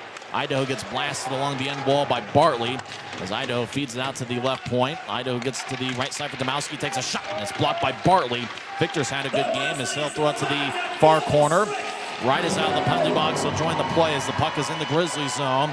Left side, Idaho. They try to center it to Domowski. It's picked off as Pelton Bice's pass picked off down the middle as Bartley throws it ahead. Turnover. Bice. Right side gets to Keller. Glanced off his stick onto Minor, who feeds to the right corner. Utah will get it ahead to Sekos. He'll carry it out to neutral ice. He'll feed it to the right for Pfizer. Got deflected by Idaho. Delayed offside by Utah as the Steelheads have the puck deep in their own zone. Both teams make a line change. About a minute into the 3rd period, it's the Steelheads 5 and the Grizzlies 1. As Idaho will throw it to the near side. Now across as dumping it in is Franklin, Zane Franklin. They'll let the center to Walker, goes back to the left point. Register with a shot, he fanned on it. Fitz gets it, he crosses center ice. Fitz doesn't have numbers, he gets it poked away as Fitz throws it towards the middle. Jade Miller gets it for Idaho, and he'll throw it to the far corner. Now to Walker. Zach's his first name for Idaho. He throws it to the right side for Register. Register skates towards the right circle, takes a shot that goes wide. Taking its penner at center ice, he gets it poked away. Fitz regathers it for Utah and dumps it in as Remy Poirier over to the left of his net. He's serving the first of a 3-year NHL entry-level deal for the Dallas Stars. Puck ends up in the left point. Bartley across to Pouncey. Now to the slot. Penner's shot. That goes wide. And now the Steelheads will throw it out to the near side. Walker collides with Raby. Raby gets spun around. Idaho takes the puck and Jack Becker skates along the near side. Gets around center ice and dumps it in. Bartley delivering ahead of Becker as the Grizzlies deep in their own zone have it. Walker across to Bartley. He lifts it high into the air. It doesn't hit the video board, but the video board is a little bit lower as Idaho gets it skating from left to right. As Bardo will feed it out to center ice. Steelheads Jack Becker couldn't dump it in. Walker delivers ahead of Nick Knotty. Remember, those two almost fought in the first period. Up to the right side for Svanenbergs. Will take a shot. Pad saved by Minor. And the rebound goes out to the far side. Becker battling in the corner with Pfizer as Idaho will get it around the net. Svanenbergs, who's got a goal tonight, over to Bardo. Bardo, one of 3 defensemen for Idaho, who doesn't have a goal tonight. Bardo over to Misiak, the cousin of former Grizzly Ryan Misiak. As Misiak, who played at Michigan Tech, will skate along the far side out to the left circle. Up top for Bardo. Bardo feeds to the right circle for Misiak. Back up top for Bardo. He'll skate to his left, back to A.J. White. White, the Steelheads captain, will throw it to the left side. Idaho tries to get it to the corner, glanced off a stick, and Johnny Walker will clear it out as it goes between the Idaho defensemen. And icing is called on Utah with 16:51 left in the second. Yeah. Man, it is just, sometimes this game can just drive you crazy. You know, a bounce here, a bounce there, and I get it, you make your own luck, but man, you think you'd get just one, you know, like maybe a puck hits a stanchion. Like, sometimes this game is just unkind. Draw in the left circle, Idaho wins it. They're in the offensive zone, across to Kudla. Kudla up top for Hedrick, who fakes the shot. Now he takes one. Now he glanced off the stick of Johnny Walker and goes out of play. Good play by Johnny, getting his stick in the way. The draw is going to stay in the Grizzlies zone. So we know there's a lot of sports and entertainment options out there. We appreciate you choosing the Grizzlies tonight on Flow Sports for the video feed and audio on YouTube. Your homes for Grizzlies hockey all season long. Same teams tomorrow night. 6:40 pregame show, 7:10 face-off. In the middle game of this series, these teams will meet 18 times during the regular season. For my money, it's the best rivalry in the league. Draw in the right circle is won by Utah as Bartley, who's got 129 games of NHL experience, most of them with Nashville. Up ahead looking for Pfizer. Pass from Colatarchi goes wide and all the way down for an icing with 16:32 left in the third. Yep, they'll do it again right to, looks like to the right here, I think, of Trent Minor. Indeed, they will. Zach Sekos will take this draw for the Grizzlies as well against Pelton Bice. Those guys taking a lot of faceoffs. Utah had an edge heading into the third period of 25-17. Off the draw, Idaho shot goes wide off the glass. As the Steelheads have outshot the Grizzlies 27-20. Now to the right side, Hedrick couldn't get a shot off his right cut in front of him. As Pfizer will tap it out to center ice. It's regathered by Idaho. They skate from left to right to the Steelheads. As Hedrick will feed it across to Kudla. He'll get it to the right side for Pelton Bice. He'll skate in from the right side. He'll feed it to the left. Righty shot blocked. Now Murphy with a shot save. Rebound shot and a score. And that's Pelton Bice's second of the game. As the Steelheads have extended the lead. It's a 6-1 game. Well, now at this point, you got to find some positivity. You got to find something to feel good about. You know, like it is just... This is not something you see out of this club very often. I mean, Idaho's got 6 points on the board here, 6 goals on the board here. It's just not something you see often, especially not in this building. Pelton Bice making a strong case to be the #1 star of the game. He's got 2 goals. He scored 18 seconds into the second period and about 4 minutes into the third. He scores his second of the night and 4th of the season. Idaho wins the draw register ahead to Franklin. Franklin skates along the left side, takes a righty shot, saved by Minor. Rebound behind the net. Idaho gets to Darren Brady. He'll take a shot. Glove saved by Minor. Quick stop by Trent, the former Colorado Avalanche draft pick, who's on the second year of a 3-year NHL entry-level deal. He holds on with 15:55 left in the third. It's a good job not giving up a rebound there. You know, you feel like you played a lot on your own end the first 5 minutes of this period. Probably because you have. Draws game in the right circle. Brandon Cutler will take it against Jade Miller. We saw Cutler take a lot of faceoffs in the road trip, but we haven't seen him take many faceoffs here tonight. As the draw won by Idaho, they throw it up top for register. Now to Brady, blast, and that one gets deflected. As out in front of the net was Walker. As the Steelheads have it with Darren Brady on the left side, he feeds it to Miller. Now to the corner for Franklin. He battles with Bryson Martin. Now to Cutler. He'll nudge it ahead. It goes back to Martin. He'll feed it across to McDonald. He'll throw it to center ice. It bounced off the stick of Simeone into the Steelhead zone where it's run down by Darren Brady. He skates around his own net. He'll get it to the right side for Walker. Zach Walker crosses center ice. He'll throw it to the left. It bounced off the skate of Miller. Miller gets it back near the Grizzlies bench, and he'll dump it into the right corner. Bartley gets it before it hit off the wall. As Idaho makes a line change about 5 minutes into the third period. Bartley with a left wing pass to Raby. Raby gets to the offensive line, tries to get around Bartley as he dumps it in. Canati cuts him off. Canati will spin it along the near wall. As Spanenberg's over to Becker. Becker will throw it to the far side off the boards for Bardo. He'll get it across to Canati. Canati scored a second period goal, his first in a Steelheads uniform. He'll throw it across to Bardo. As he'll throw it to center ice, it bounces off of Fitz, goes to the right side for Becker. Becker skates to the right circle, take a shot on, it hits some pipe, and the iron was unkind as it goes out of play with 14:42 left in the third. Good job by Trent Minor to cut that angle down. Didn't give him much to shoot at there. But that's a good shift by Dakota Raby. Good forecheck there. Good job playing fast, and you see the difference, and why I keep saying that you gotta play faster is because it just is such an advantage. Draws in the right circle, taken by Utah. Martin will get it to Colatarchi, who skates around the net. Walker throws it to center ice looking for Robinson. He gets knocked down by Canati, so Robinson couldn't get the pass at neutral ice, and Utah's called for icing with 14:35 left in the third. Just missed it by that much. It's good to see Robinson back on the ice. Robbie's a guy that worked really hard. You know, you see him trying to get back to his best form. It's great to see him out there. And it was great to see him score the goal 6:28 into the first. But Idaho has scored 6 unanswered since. Idaho wins the draw as they spin it along the wall. It's over in the right corner as Becker battling. And puck ends up rolling back to the far side. Colatarchi will ricochet it off the boards. Walker gets it to center ice, 3-on-3. Walker steps over the line, right circle, shot. That one goes wide. And keeping it in strong. Over to Walker. Shot saved by Poirier as Walker is along the goal line and had a tough angle. 3-on-3. Idaho steps over the line. Becker left side shot saved by Minor. Rebound goes out to the far side. Becker scored a goal on October 29th as Idaho won 4-0. As no Robinson will throw it from blue line to blue line. Run down by Kudla as the Grizzlies are at the end of their shift. Right wing pass to Becker. He'll dump it in. Bartley along the wall over to Pfizer. As Pfizer over to the near side from McDonald, who will bounce it off the boards. Puck lifts high into the air, gloved by Hedrick. Hedrick throws it to Pelton Bice, but turnover. Utah will throw it to the left side. Grizz back to Pfizer. He's got 6 goals this season. Pfizer left point will throw it across.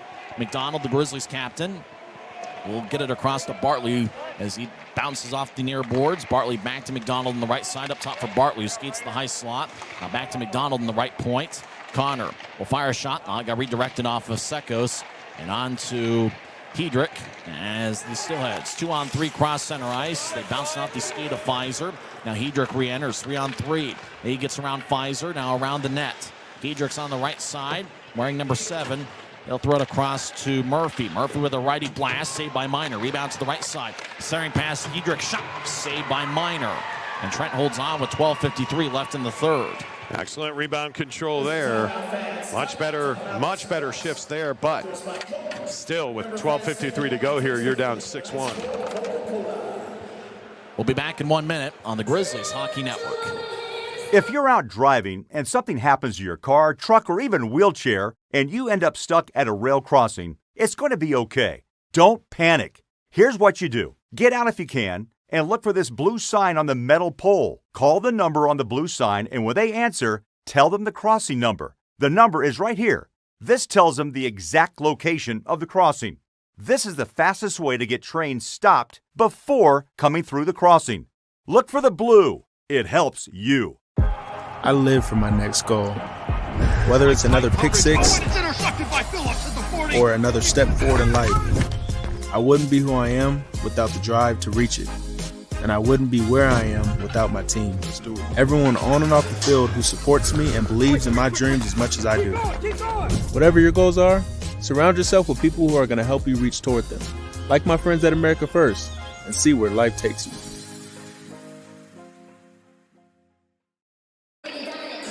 It's the Steelheads 6 and the Grizzlies 1. 12:53 left in the third period. It's the first of a 3-game series. Don't forget to join us tomorrow night. 6:40 pregame show, 7:10 face-off, and we want to see you at Maverik Center for Pooch on the Pond, as well as in AFCU Fridays. The Grizzlies skate into the offensive zone. Martin gets double-teamed and gets it poked away. Idaho skates from left to right here in the third period. They cross center ice. Justin Misiak dumps it in. Kulitarchi to the right side. Throws it around the boards. It hits off of Idaho in the left corner. Fitz gets it for Utah. He tried to throw it across and bounced off of Jade Miller.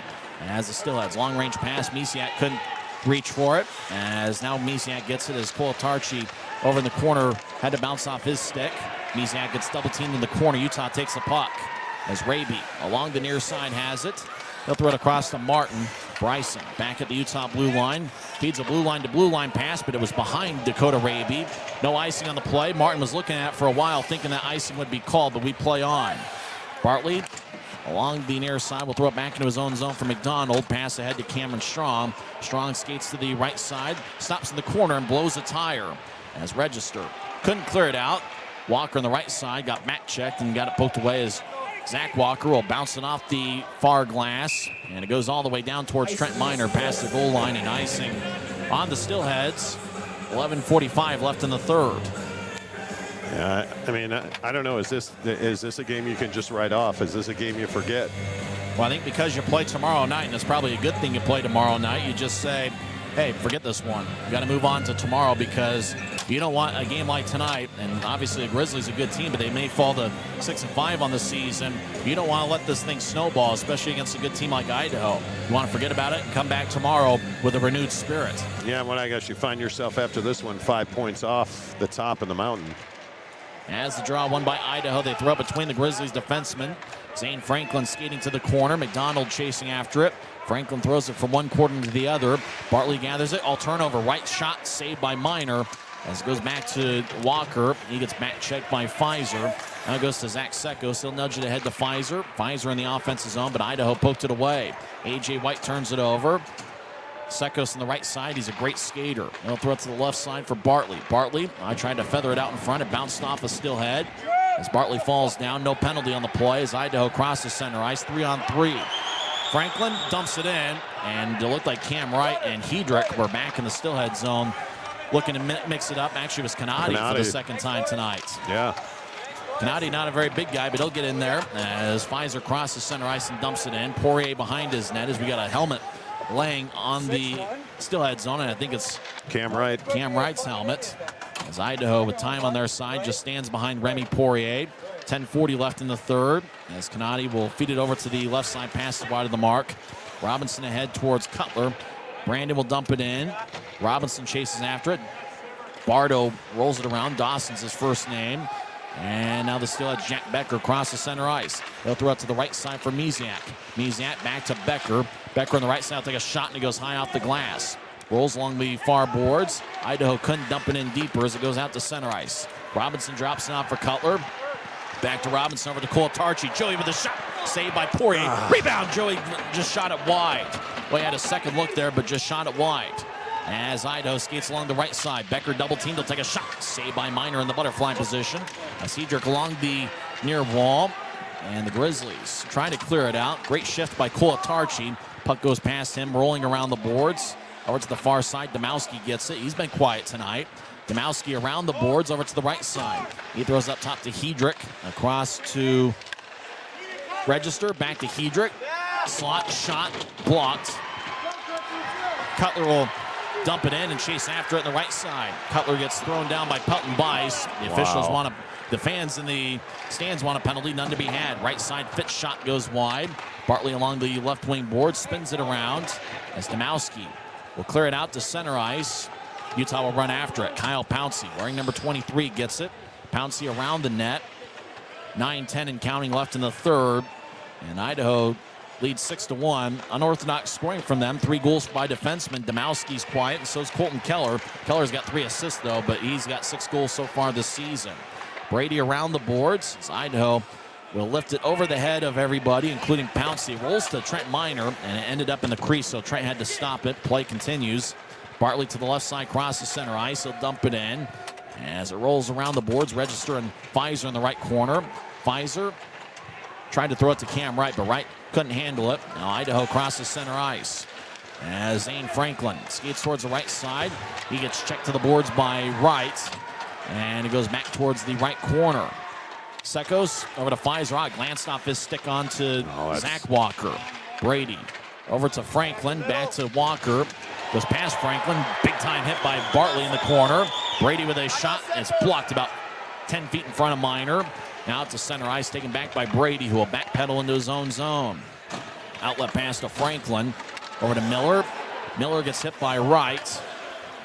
Martin's got the puck. He'll throw it to the left side at center ice. Sekos will skate across the blue line. Sekos gets it taken away by Murphy, who's played a good game defensively. He'll lift it in the air as it bounces into the Grizzlies zone. McDonald chases after it. Throws to Simeone.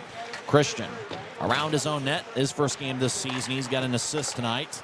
As Martin back to McDonald. Connor back behind his goal line. He'll feed it to the near side from Martin. As we got 7.5 minutes left in regulation. Grizzlies at center ice. Flies off of Simeone's stick, and it goes towards the left corner. Left wing boards. Idaho gets it out to center ice. Canati with great speed. He'll skate towards his left. Canati to the left circle. Take a shot on. It goes high off the glass. The puck goes over the stick of Wade Murphy out to center ice. Bardo dumps it back in. Bardo and Walker collided at neutral ice. Grizzlies back behind their own net. Cameron Wright's got his helmet in the Steelheads net. As Colatarchi will lift the puck high into the air. Does it hit the video board? Nope, but it came close. I'm still waiting for the first guy to do that. As Domowski gets hit by Colatarchi. Now to center ice. Colatarchi gets it, and he'll throw it back to Bartley. As Bartley back in his own zone, will whip it around the boards. Colatarchi to the left corner gets it, and he's still in Utah's zone. Over to Cutler. Brandon will skate towards his left. He'll throw it to Fitz. Now Fitz will skate to the left side. He'll dump it in, but he dumped it in from Grizzlies territory, and so it's going to be icing with 6:37 left in the third. I mean, he's got, man. That's it's a game of inches, and when you're at this hour, and you're in a tough game and you're struggling a little bit, you got to be mentally tough here. You got 6:37 to get through here. Pucks in, pucks out. Find a way to end this game feeling good about yourself. It's the Steelheads 6, and the Grizzlies 1. It's 6 unanswered by Idaho after Neil Robinson gave Utah a 1-0 lead, 6:22 in. 24 seconds later, Idaho tied it up, and it's been all Steelheads since. As Raby Across the center ice, dumps it in, and Raby chasing after. He's got outstanding speed. One of the fastest skaters the Grizzlies have had in some time. Raby in the corner. Gets cut off by Domowski. He'll throw it out to center ice. Domowski's got some AHL experience with Hartford in the past. As Hedrick throws it across, past the center ice. It's off of Bartley and flies into the spectator area in section 115. And looks like a fan's going to come away with a souvenir. Yeah. Well, you know, I mean, I know you're down 6-1, but some of the positives that I would point out, I think Dylan Fitz is playing at a really high level right now. And I think this is because of what you've seen from this Utah Grizzlies club. You feel like you can, almost write this game off. But man, there's going to be some frustration on this bench tonight. Draw at center ice, won by Sekos. He's done an outstanding job in the circle tonight. Grizzlies to the right side, dumping in. And big time hit near the Steelheads bench. Jaden Franklin will throw his body around. We saw it went out with the Allen previously. As Grizzlies it flies over to Poirier as it deflected off a stick. Poirier makes his save over his head and holds on with 5:54 left in regulation. We'll find out how this one ends coming up in 1 minute. This is Grizzlies Hockey presented by Rio Tinto. If you're out driving and something happens to your car, truck, or even wheelchair, and you end up stuck at a rail crossing, it's going to be okay. Don't panic. Here's what you do. Get out if you can, and look for this blue sign on the metal pole. Call the number on the blue sign, and when they answer, tell them the crossing number. The number is right here. This tells them the exact location of the crossing. This is the fastest way to get trains stopped before coming through the crossing. Look for the blue. It helps you. I live for my next goal. Whether it's another pick six or another step forward in life, I wouldn't be who I am without the drive to reach it. And I wouldn't be where I am without my team. Everyone on and off the field who supports me and believes in my dreams as much as I do. Whatever your goals are, surround yourself with people who are going to help you reach toward them. Like my friends at America First, and see where life takes you. 5:54 left in the third period. Steelheads lead the Grizzlies 6-1. Idaho's outshot Utah 37-22. I'm Tyson Whiting here, high top section 114. Tim Montemayor back on the Grizzlies bench at center ice. As the draw, we'll do it over again. The linesman didn't drop the puck. And I think he threw Zekos out. That means Taryn Pfizer is going to get on the dot for the Grizzlies. Andrew Nielsen hasn't played since the first period, and who knows about his availability for tomorrow. As Idaho wins the draw, they'll run out to center ice, deflected off the stick of Franklin and goes out of play. Draw's going to come back into the Steelhead zone. I think tomorrow night's going to be an interesting one. Middle game of this three-game set. Idaho is in first place in the Mountain Division. And if you're the Grizzlies, you want to protect home ice tomorrow and even up the series. Yes, you do. I just don't understand what Franklin's goal on some of his shifts are. I just don't get it. He's a hitter. He's a guy that's going to go out 100 miles an hour every shift. Idaho wins the draw. Franklin at center ice dumps it in, chases after. He'll get to Spanenbergs over to Register. Back around the boards, White behind the net, trying to get it to Franklin. McDonald picks it off, and he'll roll it around the boards. It hit off the skate of White, as Bartley will feed it across to McDonald. Now to Pfizer. Pfizer across the center ice for Sekos on the left side. Zach dumps it in, and he'll skate to the corner, chasing after it. Idaho gets there first. Right in the left side, will fire it off the right corner as the puck rolls to the point. Martin gets it. He looks to center to right. Idaho picked it off. Franklin gets it. He is 5'11" and 200 pounds. The righty shot played for Allen 2 years ago, back in the 2020-21 season. Also spent some time with Reading before he was acquired by Idaho. As Kolatarchi on the right side skates around Miner's net. Puck ends up rolling to the left point. Kanadi across to Bardo. Off the boards. Bardo around looking for Murphy. Murphy gets held up. Now Misiak around the net. Gets around Martin. Jade Miller on the left side throws it up top for Kanadi. Kanadi with a lefty shot. Kick saved by Miner. Rebound goes out to the near side for Robinson. He'll throw it out to center ice. Passes behind Penner. Idaho dumps it back in. As Miner gets it on one hop, he'll hold on. That's kind of a nice play if Miner was a shortstop. As he makes the save with 4:29 left in the third period. Already 37 shots for Idaho. And you think about last Saturday in Allen, the Americans had 42 shots on Trent Miner. So over the last 2 games, Grizzlies goaltenders have seen a ton of shots, just about 82 through the last 2 games. That's very telling. Very telling. Got to be better than that. Draw in the left circle, won by Idaho. Shot saved by Miner. That one was taken by Wade Murphy, who was looking for his first goal of the season. This is the second game with the Steelheads. Idaho's without a couple top players. Cody Haskinen's a +12 this season. He's out of the lineup tonight, and Jordan Kawaguchi's also out of the Idaho lineup tonight as the Steelheads win the draw.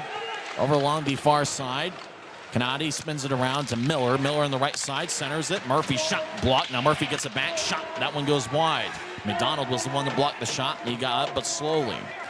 As Canadi skates towards his right, he's now in the circle, drops it off for Miller. But the puck exits the zone. Idaho will have to tag back up. 4 minutes left in the third. Neutral zone shot saved by Miner. Well, that was a blast from neutral ice, but Trent was able to make the stop and keep the puck in place. He handed it off to Bartley. Grizzlies get it across to Cam Strong. Left side, Strong skates in with speed. He'll take a shot, and that one hits the side of the net as Poirier didn't leave anything to the front side on him. As Idaho will throw it out to center ice. Walker, the 2 Walkers chasing after it. And over to the left side. Utah tried to center it to Johnny Walker, and the pass goes wide. 3-on-3, Idaho will skate in. Over to Keller, he's got 3 assists tonight. Right side shot, that one goes wide as it rolls along the far boards. As Utah takes it away. Grizz get it to Johnny Walker. He's got 4 goals in his last 4 games. Toe drag shot saved by Poirier. Rebound goes out to the high slot and out to center ice. Martin will throw it back into the Grizzlies zone. Bartley will chase after it in the corner. Utah will make a line change. So too does Idaho with 3 minutes left in regulation. Excellent shift there by Walker. Strong. Bartley to the left side, gains the offensive line. He'll throw it to the right point for Sekos. Now to Pouncey, who swung and fanned on it. And the Steelheads get it out to center ice. You know, lame, cliched Phil broadcasters would say that looked like my golf swing this morning. No, not exactly, but Grizzlies get it out to neutral ice. Back to Bartley. Bartley out to the left side, crosses center, and he'll dump it around the boards. As Franklin will throw it back to Kudla, across to Hedrick, who's played well tonight. He'll bounce it off the near wall. Bartley tried to cut it off, but it goes out to center ice and into the Grizzlies zone. Sekos will skate over as he gets hacked by Becker. As Sekos continues to get hacked by Becker, no call. As Sekos will throw it out to center ice. And we get a whistle at neutral ice. Looks like the draw is going to come back into the Grizzlies zone. 2:18 left in the third. It's 6-1 Steelheads. Yeah, there's a lot of talking going on down here now. I mean, it's just interesting in these games. You know, it's really surprising. Like, I mean, if you really pay attention here, I mean, Idaho's won every puck battle. Idaho's been just a step faster, you know, and it's just really surprising. That wasn't the case last year, where Utah went 9-6-0-1 against Idaho. It looks like the Steelheads really have improved their team speed with some of the additions they've made. Well, Canadi alone tonight has been a difference maker with speed. Puck at neutral ice, Idaho has it. They'll back it out into their own zone. Register over to Mert Brady. Now back to Register as left side will cross center ice, and they'll wrap it around the boards. Right side, Fitz and Svanenberg's battle as the puck ends up with Utah as Dakota Raby gets a screen from Penner, crosses center ice. Raby over to the right side, nudges it to the corner. He'll skate after it. He avoids a checker Register, but loses the puck. Murphy in the corner, Raby back at it as the referee took a spill on the left side. He gets back to his feet. Puck's on the left side. Martin will bounce it off the boards. Grizzlies around the net. Utah tries to feed it out in front, and Penner couldn't convert as Idaho had taken away his time and space. Svanenberg crosses center ice. Utah gets it back to neutral ice with the puck. Less than a minute and a half left in regulation. As Fitz, left side, backhand shot, saved by Poirier, and he holds on with 1:23 left in the third. And Dylan Fitz has had a really nice game tonight. I thought there was a couple of games on the road trip. I'm thinking about the first period in particular, one of the games in Kansas City, where he really was electric and ended up scoring his, I think, first goal of the season. I thought he had a good road trip, and it looks like he's battled and played well tonight. Absolutely. He and Connor McDonald have been excellent. Cam Strong will take the face-off, but Idaho wins it as they'll bounce it off the near boards as Idaho Jade Miller across the center ice. He played in all 72 games with South Carolina last year, where he was a teammate of Cam Strong's for at least the second half of the year. Centering pass, Walker, shot, saved by Minor. Grizzlies get the rebound and skate the other way from right to left. Strong over to Robinson. Now back to Strong, backhand shot, saved by Poirier. As Cam still looking for his first goal of the season. Had a pretty good look in Cam Strong with a good third period, but Poirier made the stop. It is great to see Neil Robinson back out there. First regular season game for him. Coming back from an injury with as hard as he's had to work. And despite the score, it was great to see him get on the stat sheet, 628 into the contest. Him and Simmer have been a good pairing with Cam Strong. It was a pretty good college career at Holy Cross for Neil Robinson, and I think he was a smart signing by Ryan Kanasowicz, and it was really a shame because at the time he got hurt, he was playing some great hockey against Rapid City in early November last year. And there's a perfect example of a puck that hops out of the zone. Puck in the left point over Bartley's stick goes back to neutral ice. Utah regathers it. Raby gets hit. Idaho clears it back out into Grizzlies territory. Bartley will chase after it. He's in his own zone. 40 seconds left in regulation. He'll throw it across to McDonald. Now across from the right side to the left for Cutler as it bounced off his stick and goes to the left corner. Bardo around to Kanadi. Now back to Domowski. Domowski's been quiet here tonight, which makes you wonder about tomorrow. As Idaho at center ice dumps it into the right corner. Martin behind Utah's net gets it. As the Grizzlies will have Cutler behind Martin. Martin feeds it to Cutler. Now back to Martin.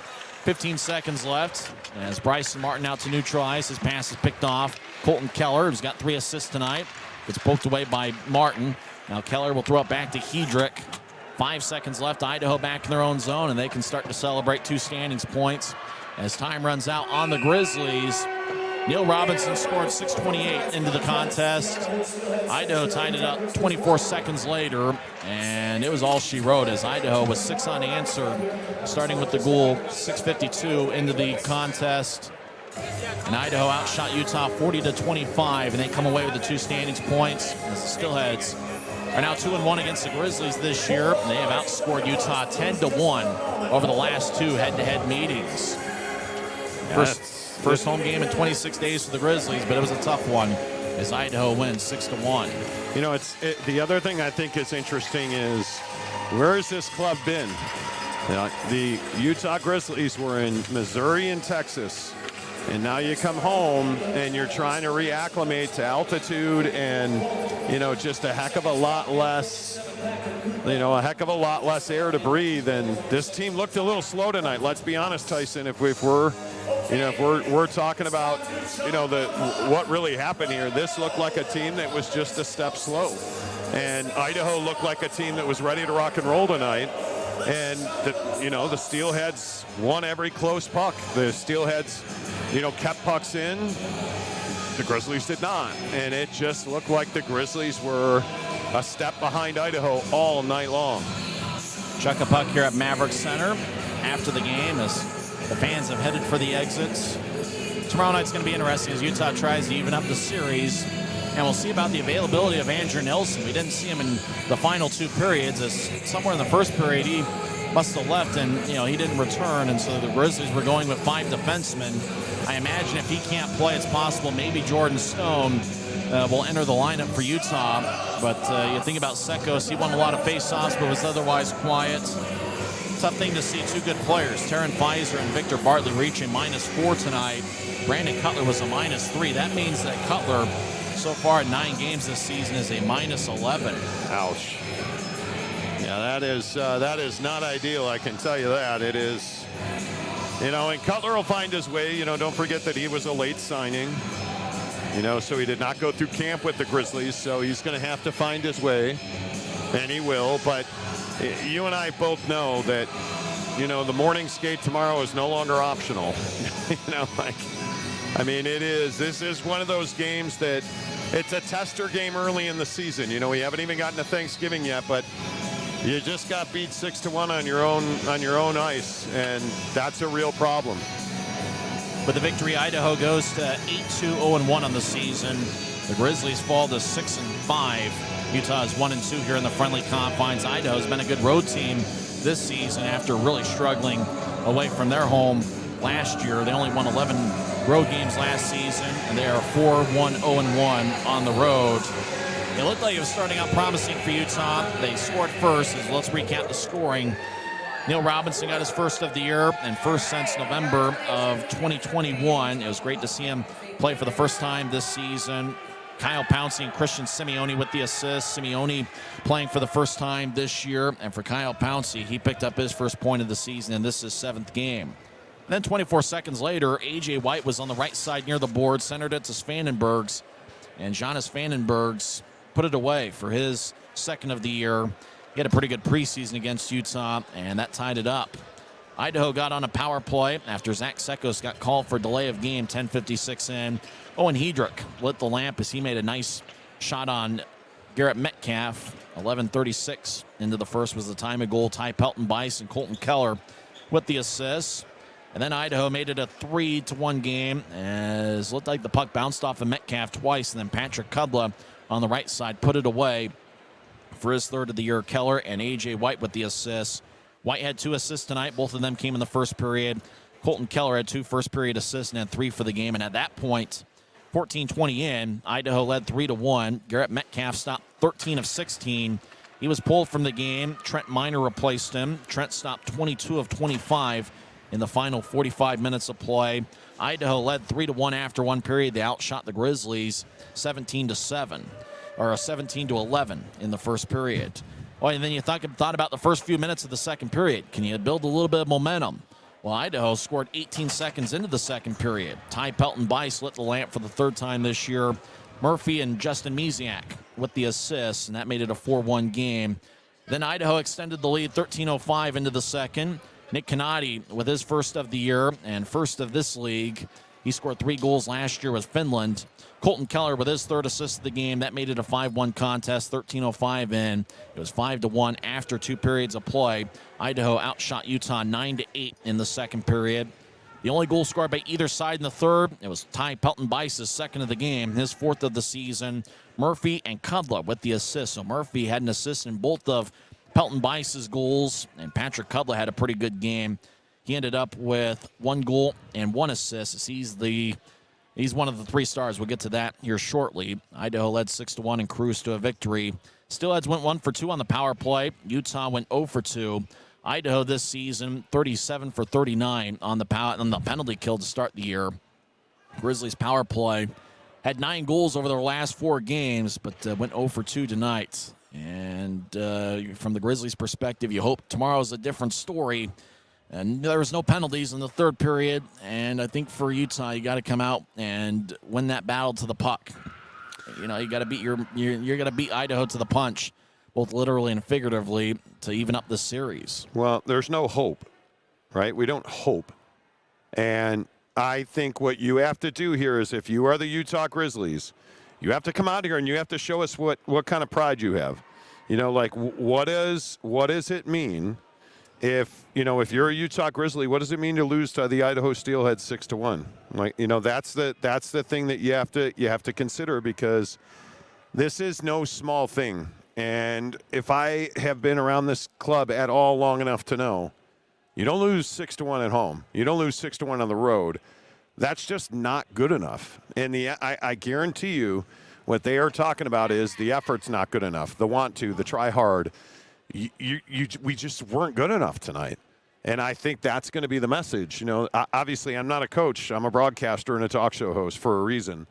But if I know anything about athletics, and if I know anything about the guys in this room, they are going to show us who they are and what they are made of, because this is just not good enough. And it's not an excuse that it's Thursday night. It's not an excuse that, hey, we're just this or that. You can't get beat 6-1 by anybody, let alone Idaho. Yeah, it was a tough one, giving up 6 unanswered after Neil Robinson gave Utah a 1-0 lead. And we'll see we'll see what tomorrow brings. Pooch on the Pond. It's also an AFCU Friday where tickets start at $8, and you pay using your AFCU debit or credit card at the Maverik Center box office. The video board was nice. The ribbon board looked like a big upgrade from last year. I got to get adjusted to seeing what the scoreboard looks like now, and there will be some more improvements in the weeks to come. We'll see what happens in the middle game. And with an AFCU Friday, tickets start at just $8. So you can get an affordable ticket when you pay using your AFCU debit or credit card at the Maverik Center box office. for the middle game of this series. 3 stars of the game. Number 3 star is Colton Keller, who had 3 assists and was a +1. He had 5 shots, and he played pretty well, wearing number 34. He's the number 3 star. Number 2 star, Patrick Kudla, had 1 goal and 1 assist. He was a +1 and had 3 shots. He's the number 2 star. And the number 1 star, Ty Pelton-Bice, with 2 goals and 1 assist. He was a +3 and had 4 shots. Idaho is one of those teams that are very balanced, scoring-wise. And A.J. White had 2 assists. 2 assists for Wade Murphy, who was a +3. The disappointing thing, you lose 6-1, and their top gun, Ryan Domowski, went scoreless. Wasn't even a factor. He was even in the plus-minus, had 4 shots, but he wasn't a factor. Jack Becker was on that top forward line as well. He was scoreless.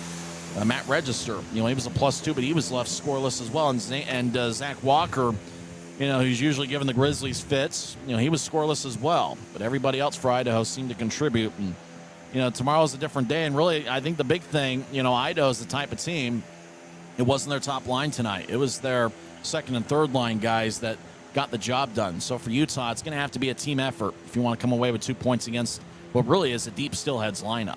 Well, but that's what this team needs. I mean, this team needs 3 lines and more. You're not asked to do anything but your job on this team. You are not asked to be superhuman. You are not asked to do anything that, is out of the realm of possibilities. You just have to be solid and do your job. And, the question now is, don't go too far with this, right? Like, it's one game. Okay, great. But let's see the response, because I think respect for your teammates, respect for yourself. You got to play better than this tomorrow. Tomorrow is turning into a pretty big night. Yep, game 2 of the 3-game set, and you want to make sure to at least even this thing up. You don't want Idaho to win the first 2 games, and then you go to Sunday, with the day off Saturday, just hoping to salvage the 3rd game. So tomorrow is a big one, and we hope to have a big crowd here at Maverik Center to see the new and improved video board, the new and improved ribbon board, and watch a good game between 2 pretty good teams, one of the best rivalries in the league. It almost looks like your wife wants to close up shop here and get us out of here on this Thursday night. I mean, tomorrow's going to be a busy day from start to finish. Yeah, well, you know what? I think, man, I'm really excited about tomorrow. Again, Pooch on the pond, but it's the Steelheads and the Grizzlies, and again, now you are, what are we, 5 behind Idaho in standing points. It's not an option to fall 7 points behind the Idaho Steelheads. They are simply too good, and that's more than a 3-game series. So if you want to repeat as Mountain Division champions, that's going to start tomorrow night. Monty show tomorrow morning? Yep. What's on the docket? Yes, sure. Yes, sir. Find me on Twitter, Instagram, and, of course, right here on YouTube at The Monty Show, M-O-N-T-Y, The Monty Show. We'll have you all set up for Utah and Oregon. That's a huge game on Saturday. And, obviously, we're going to talk about senior day for BYU. Jazz get back to work tomorrow night at Vivint Arena against Phoenix, the Suns. So we'll have a full preview of all of that for you tomorrow as well. We will have tickets you can win to come and see this fine hockey club, the Utah Grizzlies, on Sunday afternoon at 3. It's all on our YouTube channel. Just search The Monty Show, M-O-N-T-Y, The Monty Show on YouTube, 6 to 9, Monday through Friday. And that'll wrap things up here from Maverik Center on this Thursday night. We hope you enjoyed the broadcast, if not necessarily the final outcome. Once again, in 2 hours and 20 minutes in front of 3,387 here at Maverik Center, the Idaho Steelheads scored 6 unanswered after Utah's Neil Robinson scored his first goal since November 5th of 2021. Utah looks to even up the series. 6:40 pregame show, 7:10 face-off. For Tim Montemayor, I'm Tyson Whiting, and it is what it is. You've been listening to the Grizzlies postgame report presented by America First Credit Union.